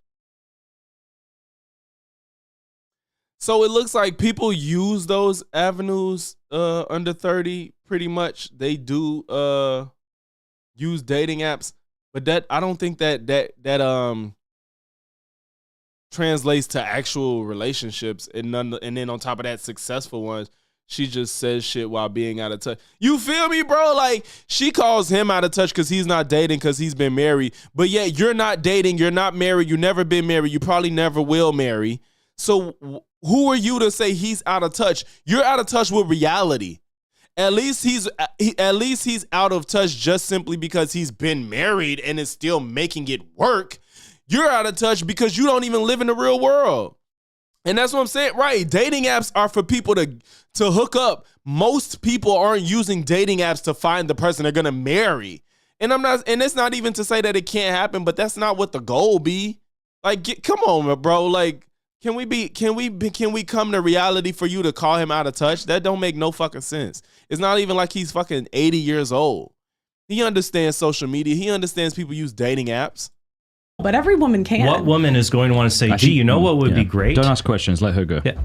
Well, I'll go. Well, you can answer it. I'll answer it. I thought no, he was women aren't saying, gee, it would be now. so awesome if I married this guy and then got full custody of the kids. So now I'm a single parent and I have to take care of these kids. Good thing he sends me $440 a month to help with that. That doesn't sound like a great deal to me. $440. Oh, me. And oh God. She said $440 is she's finna say some wild shit. She's finna say something wild. Let's see. And then got full custody of the kids. So now I'm a single parent and I have to take care of these kids. Good thing he sends me $440 a month to help with that. That doesn't sound like a great deal to me. $440 over 18 years is over $100K. That's life-changing money. That is Yo, you see what I'm talking about? Bam. She just tried to say $100K is lifetime changing money. as if the woman has nothing, no other expenses in her life. Say she got 2 to 3 kids, $400 a month, $100K over a lifetime. $100K in a lifetime is not a lot of money. Let's put this in perspective. The average American makes what, 40 something K a year? Let's see. We finna look this up.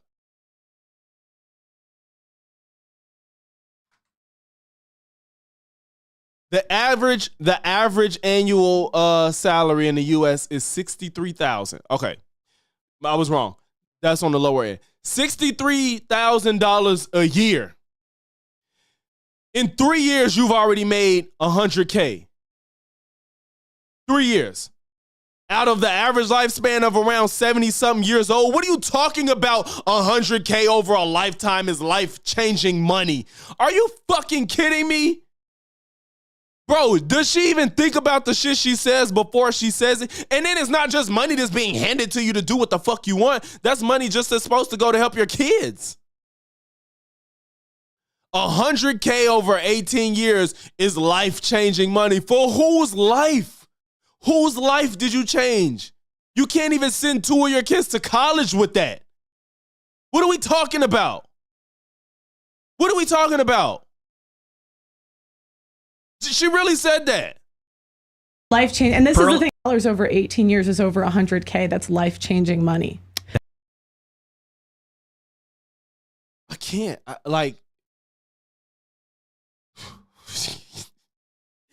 That's life-changing money. Yeah, if somebody handed you $100K, it could change your life, but not $400 a month to try to raise 3 kids.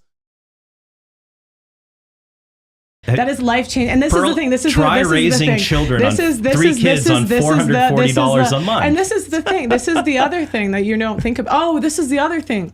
See, I'm not used to. I always have she to just write made it down. me mad. You said legit, that men bro. don't fight for custody. This is the problem with men in statistics. This is the problem when people just read studies and What's they're the not actually in problem, the field. Sensei You don't Pearl? know why. You don't know why men aren't fighting. Now you're asking why. You don't ask why about anything else. Why do men commit suicide more? Why do women fare off worse after divorce? Why do women have sex before marriage? Why do women get abortion? You don't care about none of those whys, but now you want to say you don't ask why men don't try to fight for custody for their kids. You don't know why, and you don't care. Fighting, because a lot of times men are in the position they cannot afford to fight for custody, and the lawyers will tell them not to do.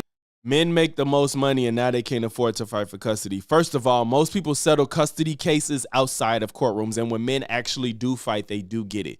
Women typically get it because the man doesn't even want to have the child full time. That's not, you don't understand anything. Bro, no one can survive off $400 a month. And she said, $400, that's over $100K over a lifetime. That's life-changing money. $100K over a lifetime is not life-changing money at all. $100K in 1 month could change your life. Potentially. But to say, if $100K in 1 month could potentially change my life, $100K over my entire 18 years won't do shit. Won't do shit. If you hand somebody $100K without kids, maybe, but the $100K she's getting is only because of the kids. It balances out, dumbass. Do it because they spend $50,000. You know, I interviewed one guy, $1.5 million in Texas. What you want to say? $1.5 million on a divorce. He still didn't get primary custody. These cases are common, and if you spent a day in family, and I'm not trying to say that's not fucked up, but if he can afford to do that, I don't even know if it sits well with me to say that he couldn't afford it. If he could spend $1 million to fight for custody, and 1 didn't get it and 2 paid that much money, he could afford it, and he probably didn't deserve the kids. There's probably a reason he couldn't get the kids. I don't see somebody spending that type of money to fight for custody and then not get it.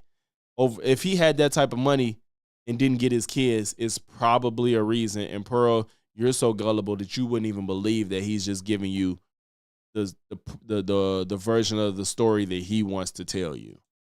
court. If you actually were in the field, you would know. Okay, so that's an anecdote, and it also doesn't say anything about marriage, because if a man hooks up with a woman or cohabits and she gets pregnant, he can have the same issues. So this is not unique to marriage. Well, yeah, but marriage puts them at a higher risk because they're on the hook for alimony as well. Alimony is only paid out in 8% of marriages. Which is I know, but what does a man number. get out of marriage that he doesn't get out of a live-in girlfriend? What benefit? Well, he doesn't. For men. One benefit, he's not a 45-year-old guy saying, "Can I bring my girlfriend to the party?" Who cares? One, he's not that. He's a Who mature, cares? stable person. Okay. What does he get out of it? He What lives benefit? longer. He's healthier. No. What benefit does he get out of specifically signing that contract? What does he get? Living longer. Most people don't just cohabitate for the rest for their whole life. I would think it's safe to say that most people that live with their significant other for their entire lives are probably married. Women give children outside of marriage, so that he doesn't get that. The women. What benefit does he get out of specifically signing that contract? We what missed does he you. get? Glad you're back. Women give children outside of marriage, so that he doesn't get that.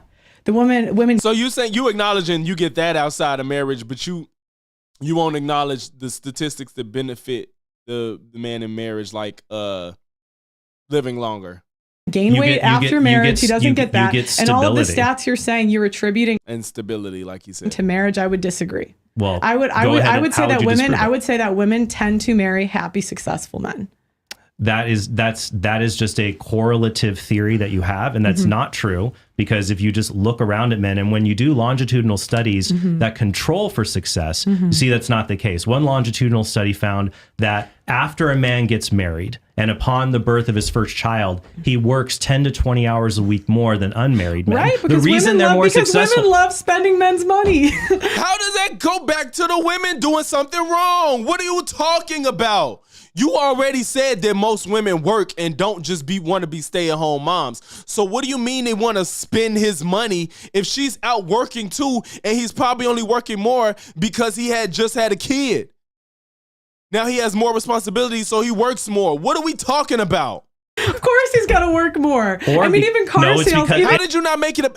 He literally said after men have kids, they have a child, they do 10 to 20 hours more work, and then you turn around and make that about the women love to spend the men's money. You didn't say, like, of course he wants to work more because he had a kid. That was such an easy thing to own up to, and you just lost like a bunch of credibility saying some nonsense like this. He works 10 that after a man gets married and upon the birth of his first child, he works 10 to 20 hours a week more than unmarried men. Right, because women love spending men's money. Of course he's got to work more. Even car salesmen will tell you the final say is who? The woman. The wife. It's because now he's grown up. Man.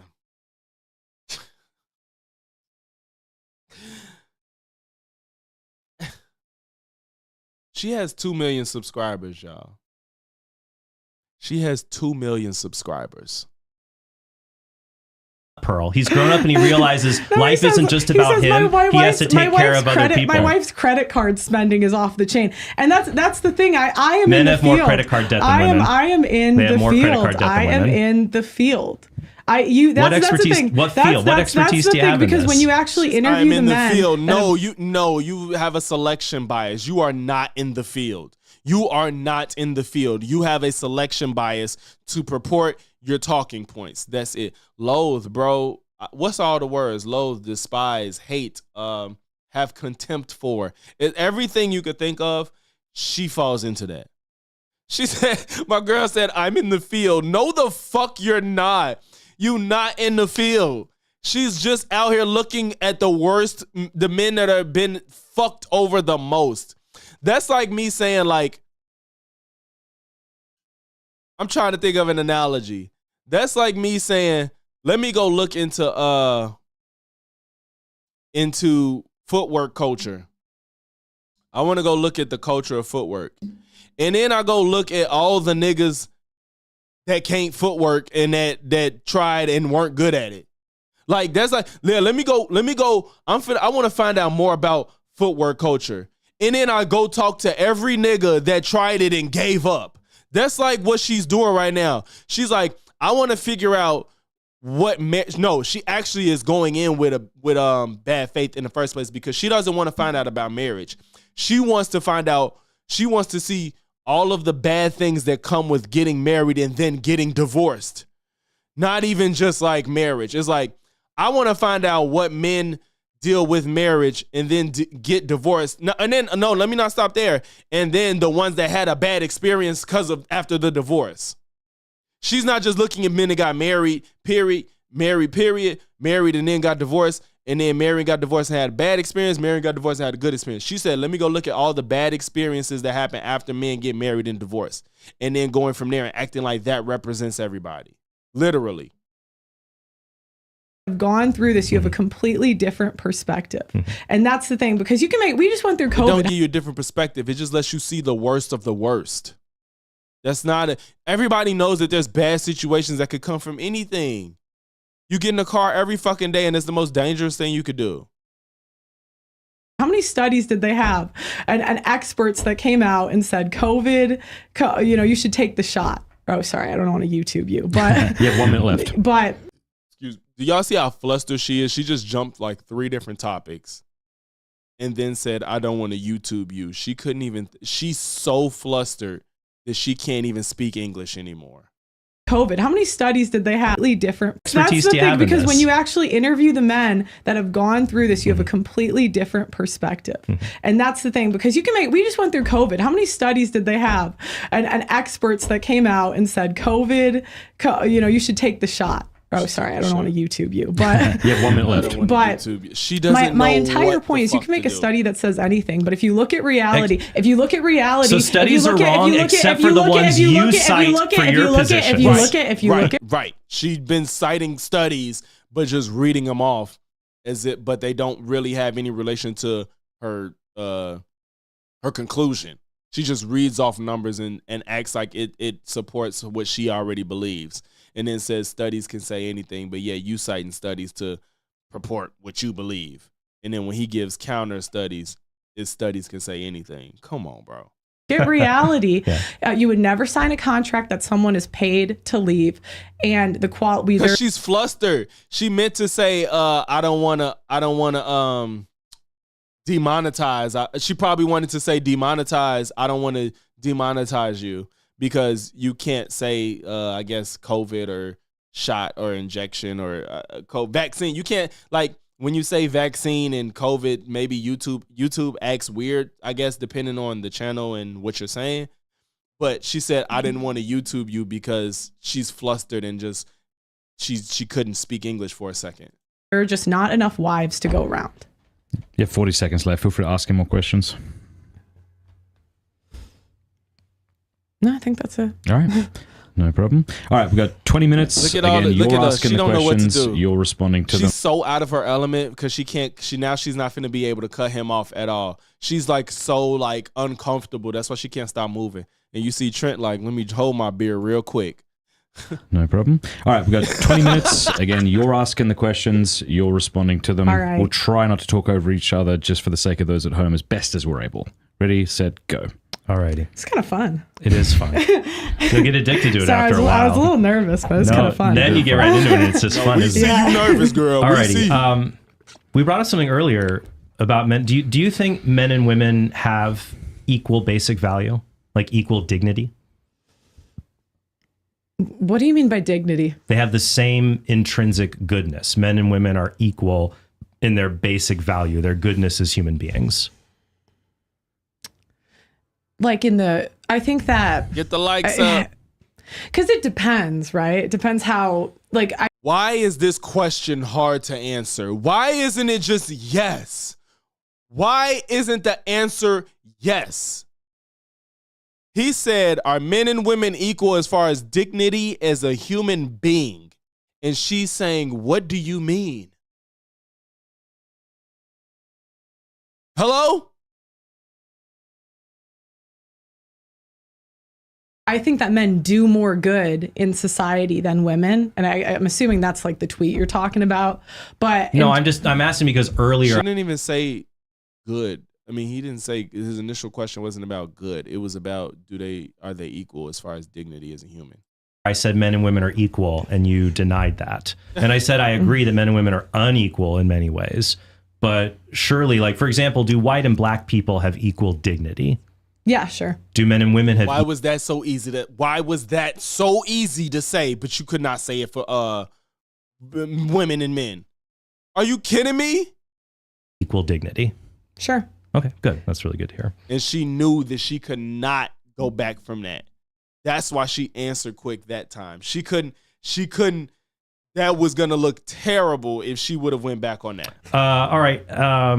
But she want to So give you a say marriage is a caveat. bad She want to give a caveat. She deal for men. For a marriage that does so, because a majority of marriages do not end in divorce. For the marriages, at least let's say this, for the marriages that don't end in divorce, are those bad deals for men? If the wife gained a significant amount of weight, I would According to who? According to who? According to who? You. say bad deal. Most men don't want a fat wife, I would say. If the wife cheats, I would say bad deal. Most men don't want a cheating wife. Mm-hmm. If they're in a sexless marriage, Nobody wants a cheating spouse. Why are you saying that like women? Men are the ones that cheat more. So why are you saying that as if women are cheaters? If that's what they're known for. What the fuck? I would say bad deal. Most men want, I think most men, if you said, hey guys, do you want to get married? Your wife isn't going to sleep with you after you have 2 children. They would say, oh, hell no. Well, that's not the case for most men. So why are you saying that?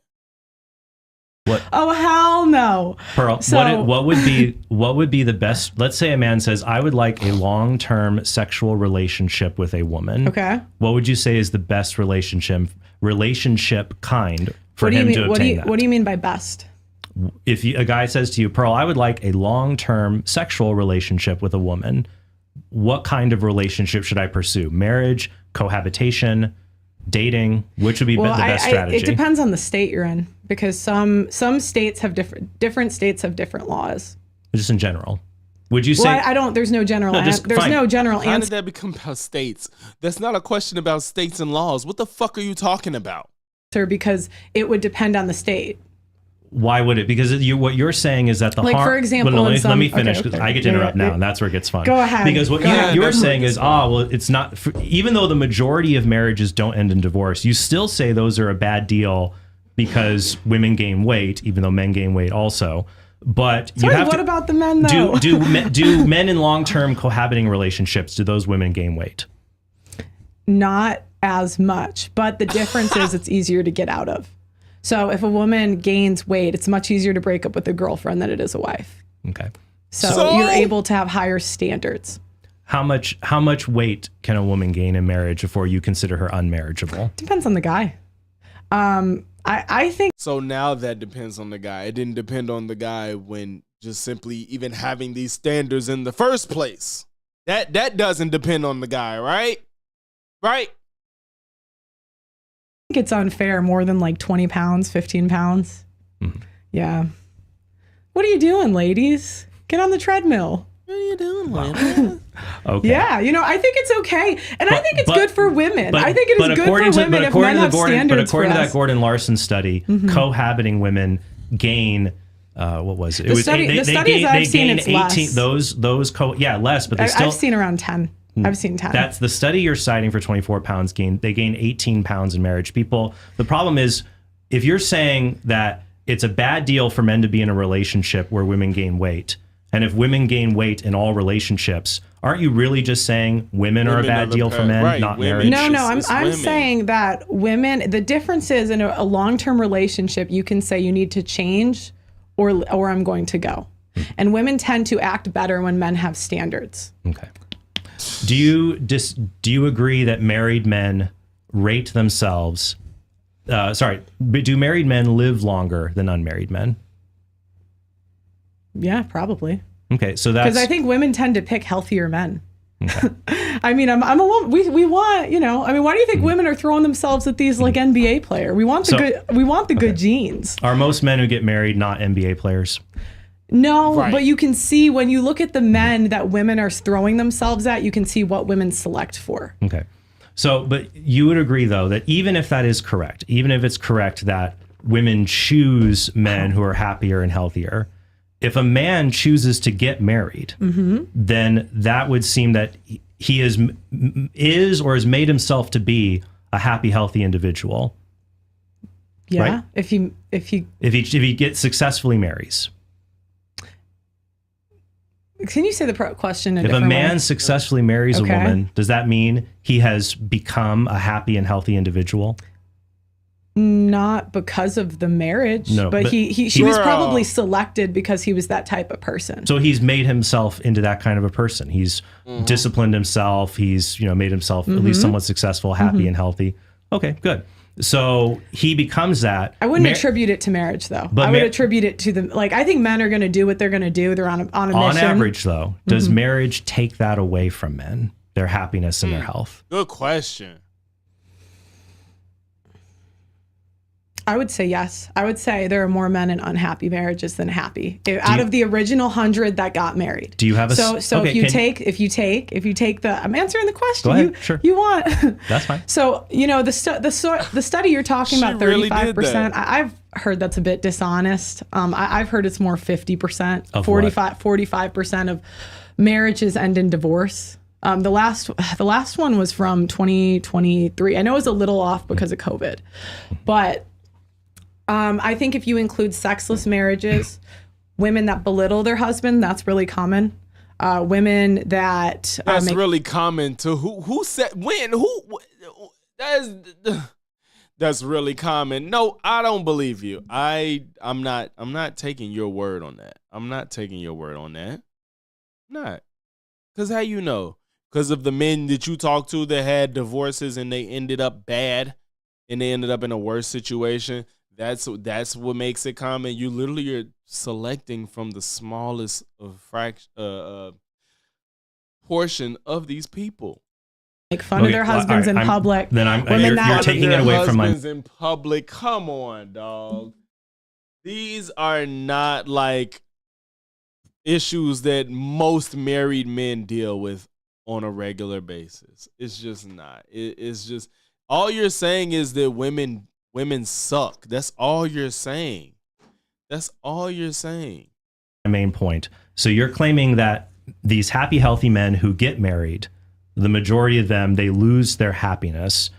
Do you have a study that shows that? Because let me finish. Okay. I have cited the General Social Survey, Gallup surveys, hundreds of thousands of people who are tracked, Harvard Adult Study, 80 years, that married men rate themselves as happier and healthier. And right, the majority of them do. But you're attributing that to marriage. I'm not. I'm just saying. What I'm saying is that even if marriage is negative in some ways, it doesn't take that away from them. You're making the claim that the majority of married men aren't happy, but you have no study to back that up. I'm saying that you can back it up when you look at 40%. Let's say 40% of marriages end in divorce. Okay, 40%. Now you have 6 left.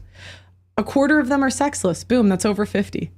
That's not true. A quarter are not. You see how she cannot back off of any of these talking points.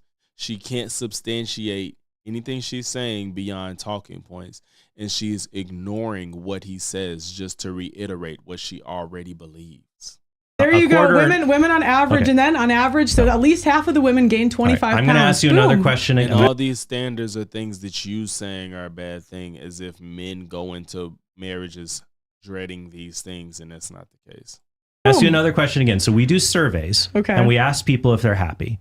And I've cited multiple studies, where hundreds of thousands of married men are asked if they are happy. Right. Okay. And the majority, 80% to 90%, say yes. Can you cite a study that shows that the majority of men in marriage say they're not happy?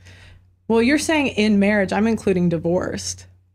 Sure. Wait, no, that's my point. But my original statement was. And I'm going to interrupt because it's my turn. My original question was, for marriage, since the majority of marriages don't end in divorce, and if divorce is the only bad thing, then marriage is a good deal. Setting that aside, you cannot show that married men are unhappy. You have no data for that. But I also added in. All she's doing is saying what she thinks sounds good and what she's heard from her horror stories of divorce, which divorce is not marriage. Divorce is literally the end of the marriage. You need to talk about marriage. You need to talk about men that are actively married, whether it's good or bad, and talk to a decent number of them and actually act like you've cared enough about what marriage looks like, instead of just trying to just say marriage is bad because you've talked to the worst of the worst case scenarios. This is craziness. I said if a woman Imagine us trying to sell people cars and then presenting them only the most fatal and most final destination type deaths that have occurred. Are you kidding me, bro? That doesn't even make sense.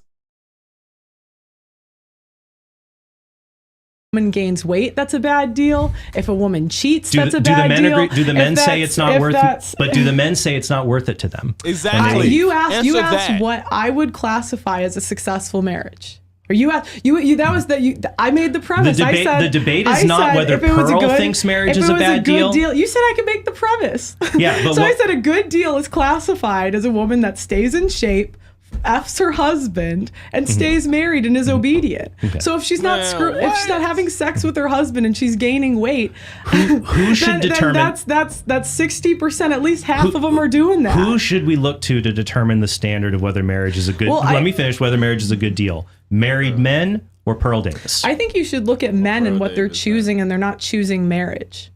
Because if it was a good deal, it would be an easy sell. Good products get sold. Is exercise good products? Is exercise a good deal?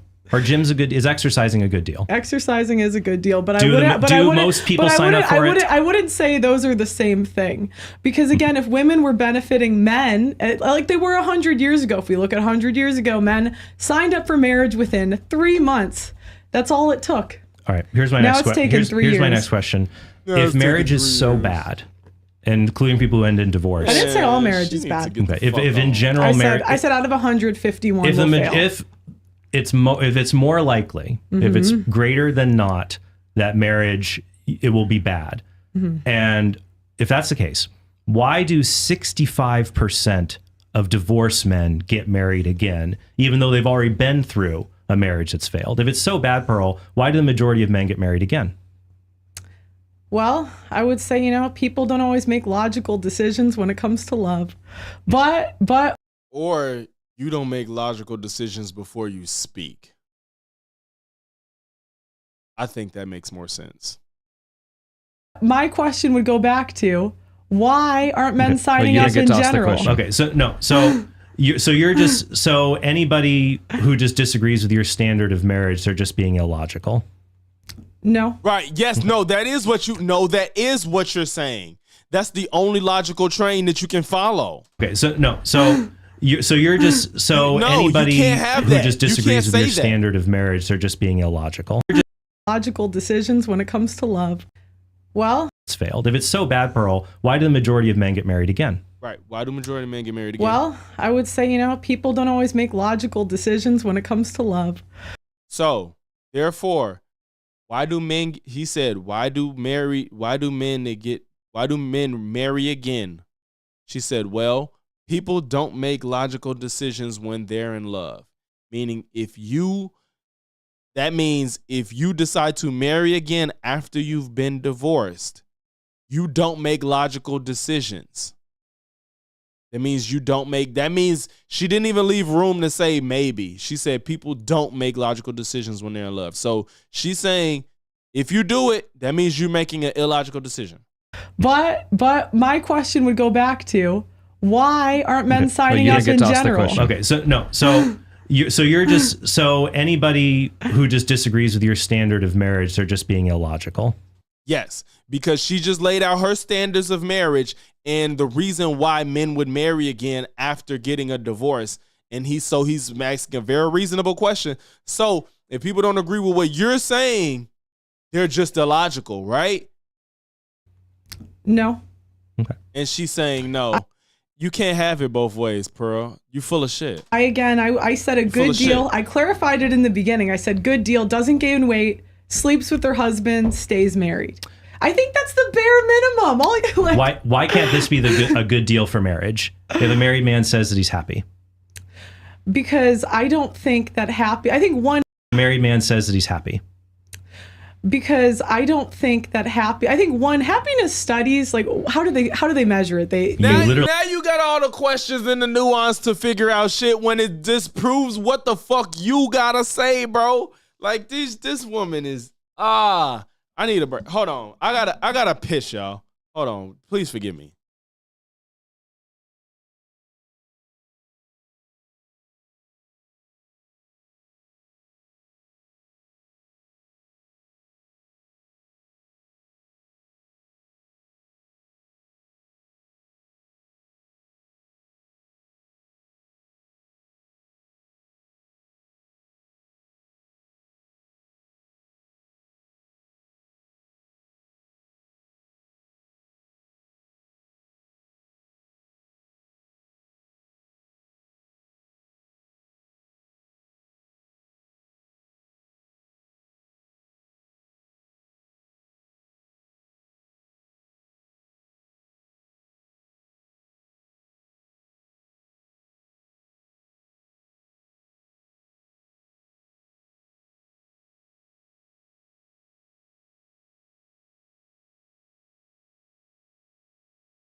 All right, y'all.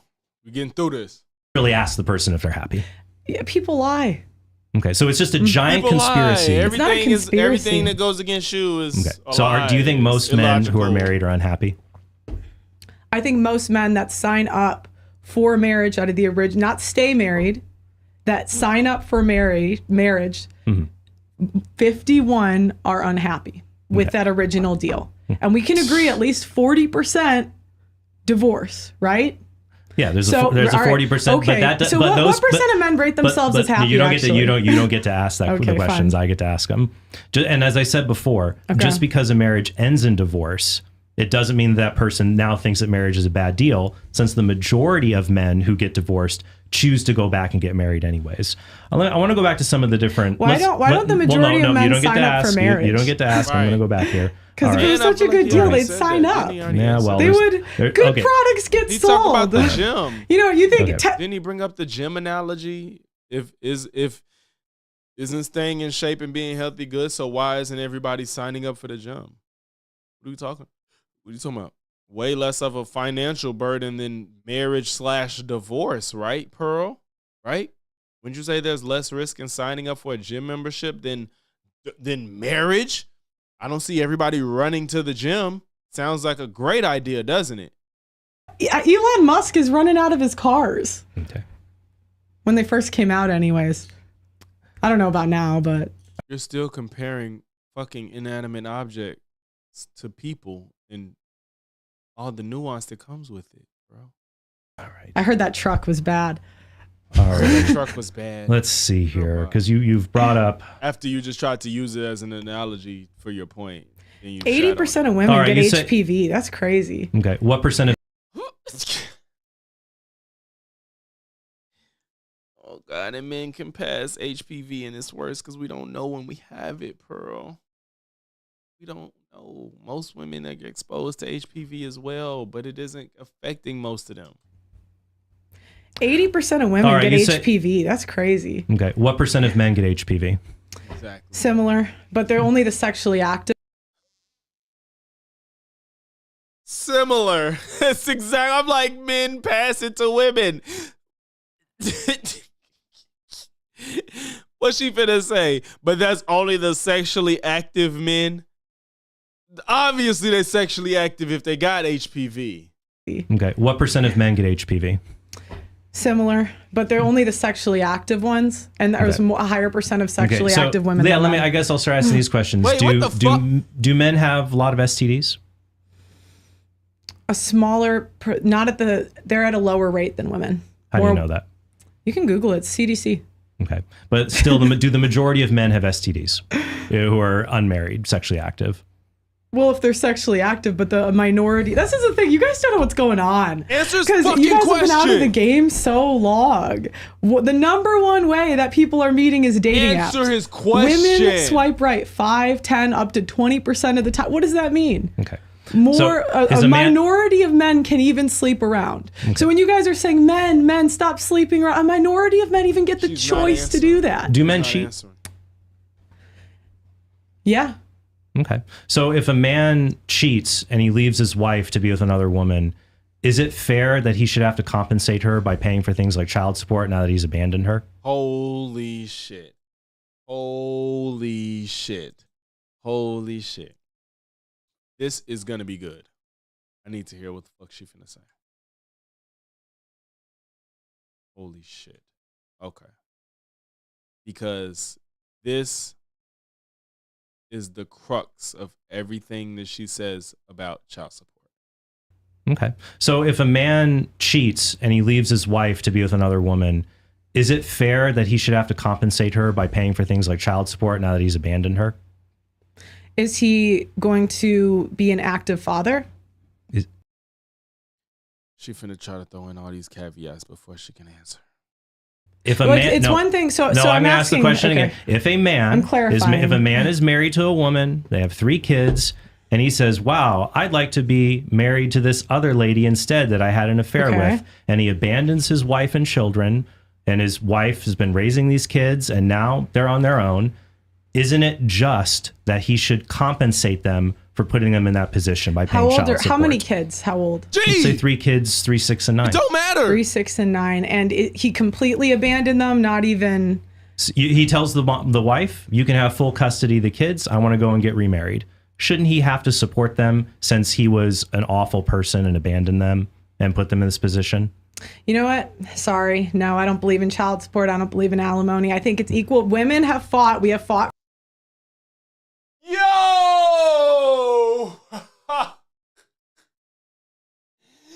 That's her shit, though. That's her shit. The most negative version of what can happen, and she still won't even accept the reality of the situation. A man that was completely in the wrong still does not have to pay child support. Wow, Pearl. You are the nuttiest person on the net. For equality. Okay. Wait, we have fought for equality. We got it.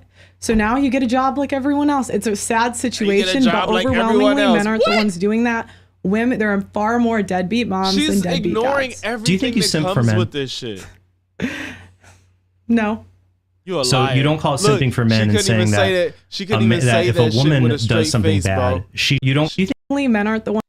So now you get a job like everyone else. It's a sad situation, but overwhelmingly men aren't the ones doing that. Trent is Women, there are far disgusted. more deadbeat moms than deadbeat dads. do you think you simp No, for men? there's not. No. So you don't call it simping for couldn't men say and it's saying simple.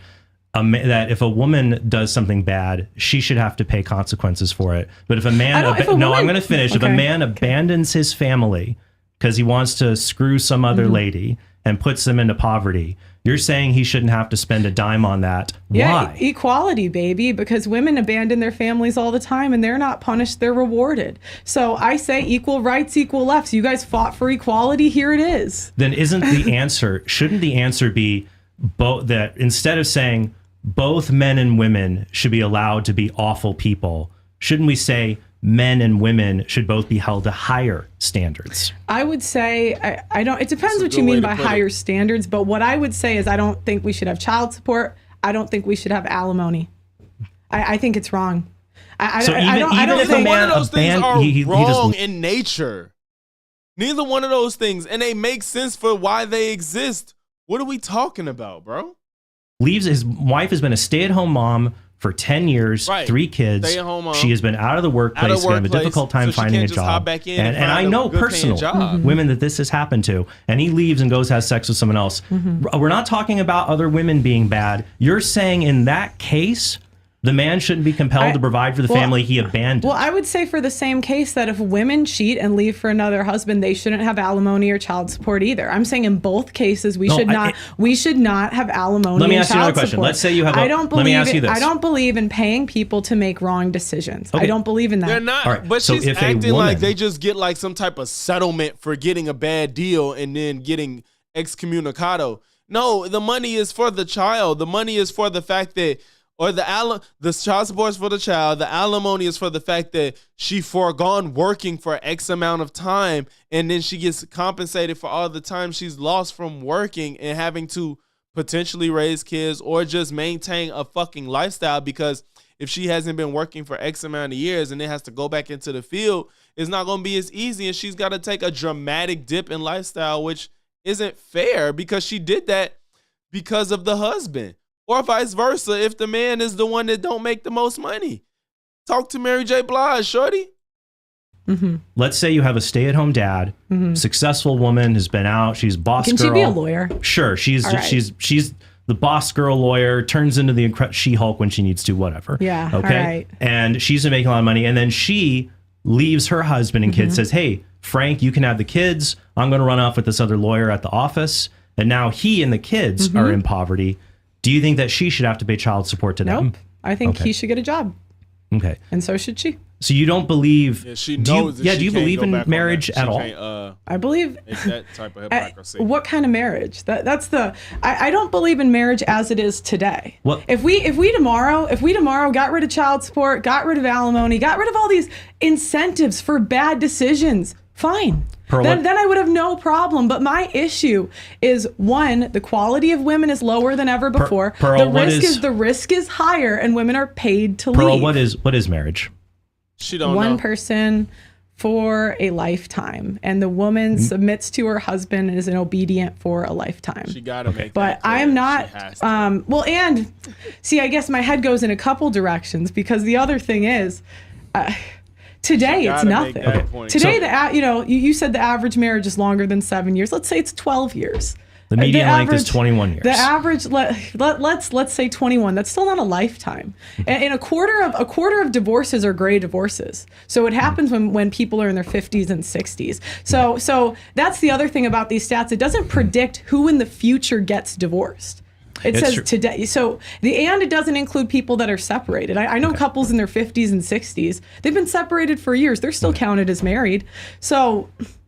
we have My issue again is marriage as it is today, and I just think you would never sign a contract that pays somebody to leave. I think it's super logical. If But someone's that's not paid how to the- do the wrong That's thing, not they're going to what do it. And what are happens. women And doing? all you're saying is that women are bad people because they're paid to leave. They're just automatically going to get divorced when the fuck they feel like it. Is it like they go into it with this thought process of like, I'm gonna fuck this man over, and I don't believe that.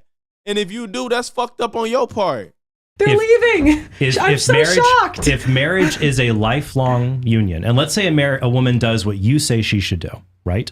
I Let's don't say wo- women should do anything. Well, you say women should be obedient to their husbands, right? if Right. the Talking woman about they gets shouldn't do married, anything. but If some a woman women, gets married, oh God, some women should be she stay home alone. and raise the kids, Pearl?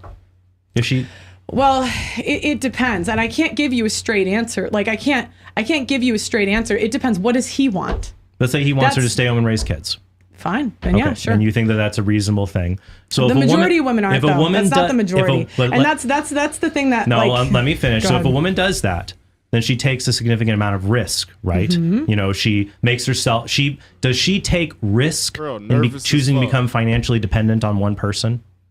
yes, she does, but women aren't choosing that. That's a funny thing. Women are having 1 to 2 children. They're in public school. So let's not act like these women are home housewifing it up. Okay. These kids What- are in public school for 8 hours a day. You're right. Men are men and women. They aren't choosing marriage. Both of them aren't. True. But didn't you say men are in control of marriage? That's what you said earlier. Yeah. So really, it's So then- more so they're then- not choosing to do it. Right. Exactly. And women aren't choosing because women are not wives today. Okay. But it's okay, man. I'm gonna go. Man up and marry these whores. You got 1 minute left. Okay. Do you think that men are marriageable She a trip, bro. who've looked at pornography? Yeah.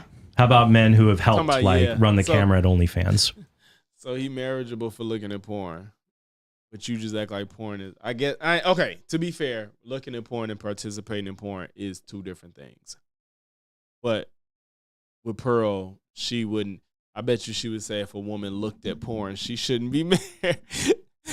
No, let him say like if a woman looks at porn casually, not in an unhealthy way, but just watches it just when she feels like it, is she marriageable? I bet you she would say no. I hope he asks that. What percent of men do that, Trent? No, I'm asking you the This question. is like, come on. I'm asking you a question. Who have run the camera? Personally, not for me. Like run the camera at OnlyFans. All right, we only have a few seconds left, so I'm just going to take it back to the main thing, the final main question. Okay. Okay. Do just a yes or no. Do the majority, 80% of men who are married, say they are happy? Take sips so I can think of some bullshit to say. Yes or no? They say it, but we don't know if they're telling the truth. So if they say they happy, they're not telling the truth. But everything else you read and when people say through self-reports, that's a lie. Like I mean, that's we don't know if they're telling the truth. No, this ain't live. This is pre-recorded, bro. Oh my God. All right, we are going to go into a time of Q&A in which we'll take questions from our local supporters and from super chatters. What do gonna y'all lie, think? man. I don't know if I wanna since we have watch so the many Q&A. questions, would 2 I don't know minutes if I wanna watch each this. That's fine. be a good idea? Just so, and I don't it can know be if I wanna less than watch that, but it might be a good idea just to keep it to that. I'm gonna see Right. if Okay, so here's my thanks, first any more question, questions? and I'll ask you first, Oh, you said Pearl, in and the then middle, you Trent. said right next to And you can take up to 2 minutes. It doesn't have to be long. do your best job summarizing his position in a way that sounds convincing. Like, I want to see that you've understood his position, and then I'm going to give you a chance to articulate her position to see if you've understood hers. You go first. Trent believes that men should just man up and marry these whores. That was a great. So she clearly doesn't even understand what the fuck a steel man is, bro. She still just said what she thinks he's saying, not what he's saying in the best faith summary. Steel man. I don't know if that is that how he'd say it. No, I mean, he that's said not that how they he would shouldn't fucking say disqualify women for having STDs. They shouldn't disqualify I'm women not for asking you having to argue abortions. against him. I'm asking you, can you understand his position and say it? Because it seems to me that if I can't articulate my opponent's position, that's a good sign that I haven't understood it. Did you So I'm just trying to jump, see, bro? do you No, understand what's his I position? understand his position Or did you leave and perfectly. come He back? believes there are a bunch of studies that say that men are happier in marriage, and marriage makes men happier and better people. Okay. How do you feel about that? Is that and, shit men, on the track? and men should not disqualify for abortions, STDs, and being a whore. Okay, so do you want to respond to? Is that a good summary or? No, of course it's not a good summary. Well, why don't you Not. sum What up the her fuck? position as best as you can then? Sure. Pearl thinks marriage is a bad deal because sometimes women gain 15 pounds in the 70 years that they're married, and guys should be able to run for the hills because that's the So worst now thing he in the did world. it. I wish he would have actually did a good faith summary of hers just to make her look like a dick. But he basically just did what she did, but it don't make him look no better than her. Is that basically it? No. Okay. See, All right, like Trev, he should have made question her here look from stupid by Catholic. actually giving a good faith response into what she's saying. Viking from over on Locals. And Thursday, you want to throw up some super chats on the screen here? I love when he calls me boss man. I feel so important. Catholic Viking, so we'll start with Trent. Trent, is there a point in debating marriage outside the Catholic sacrament? And if so, how do you accomplish that when it can mean whatever that person defines it as? Feels like what is a woman type of question, and we need to define marriage as the sacrament. You go first, and then you'll have 2 minutes as well. Yeah. So marriage is something that God gave the human race. It was created with Adam and Eve, our first parents. So marriage is not a uniquely Catholic thing.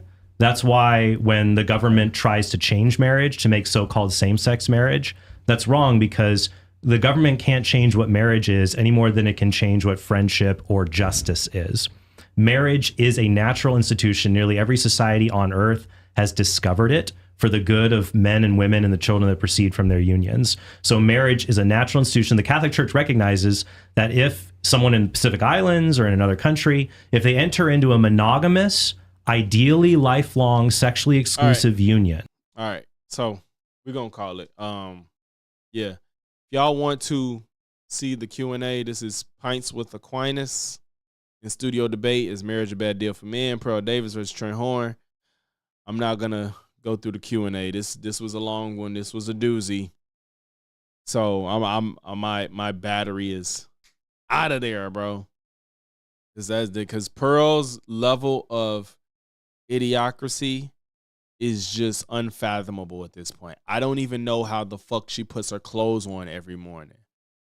Like, she's a human being that like does things on her own. That's my assumption.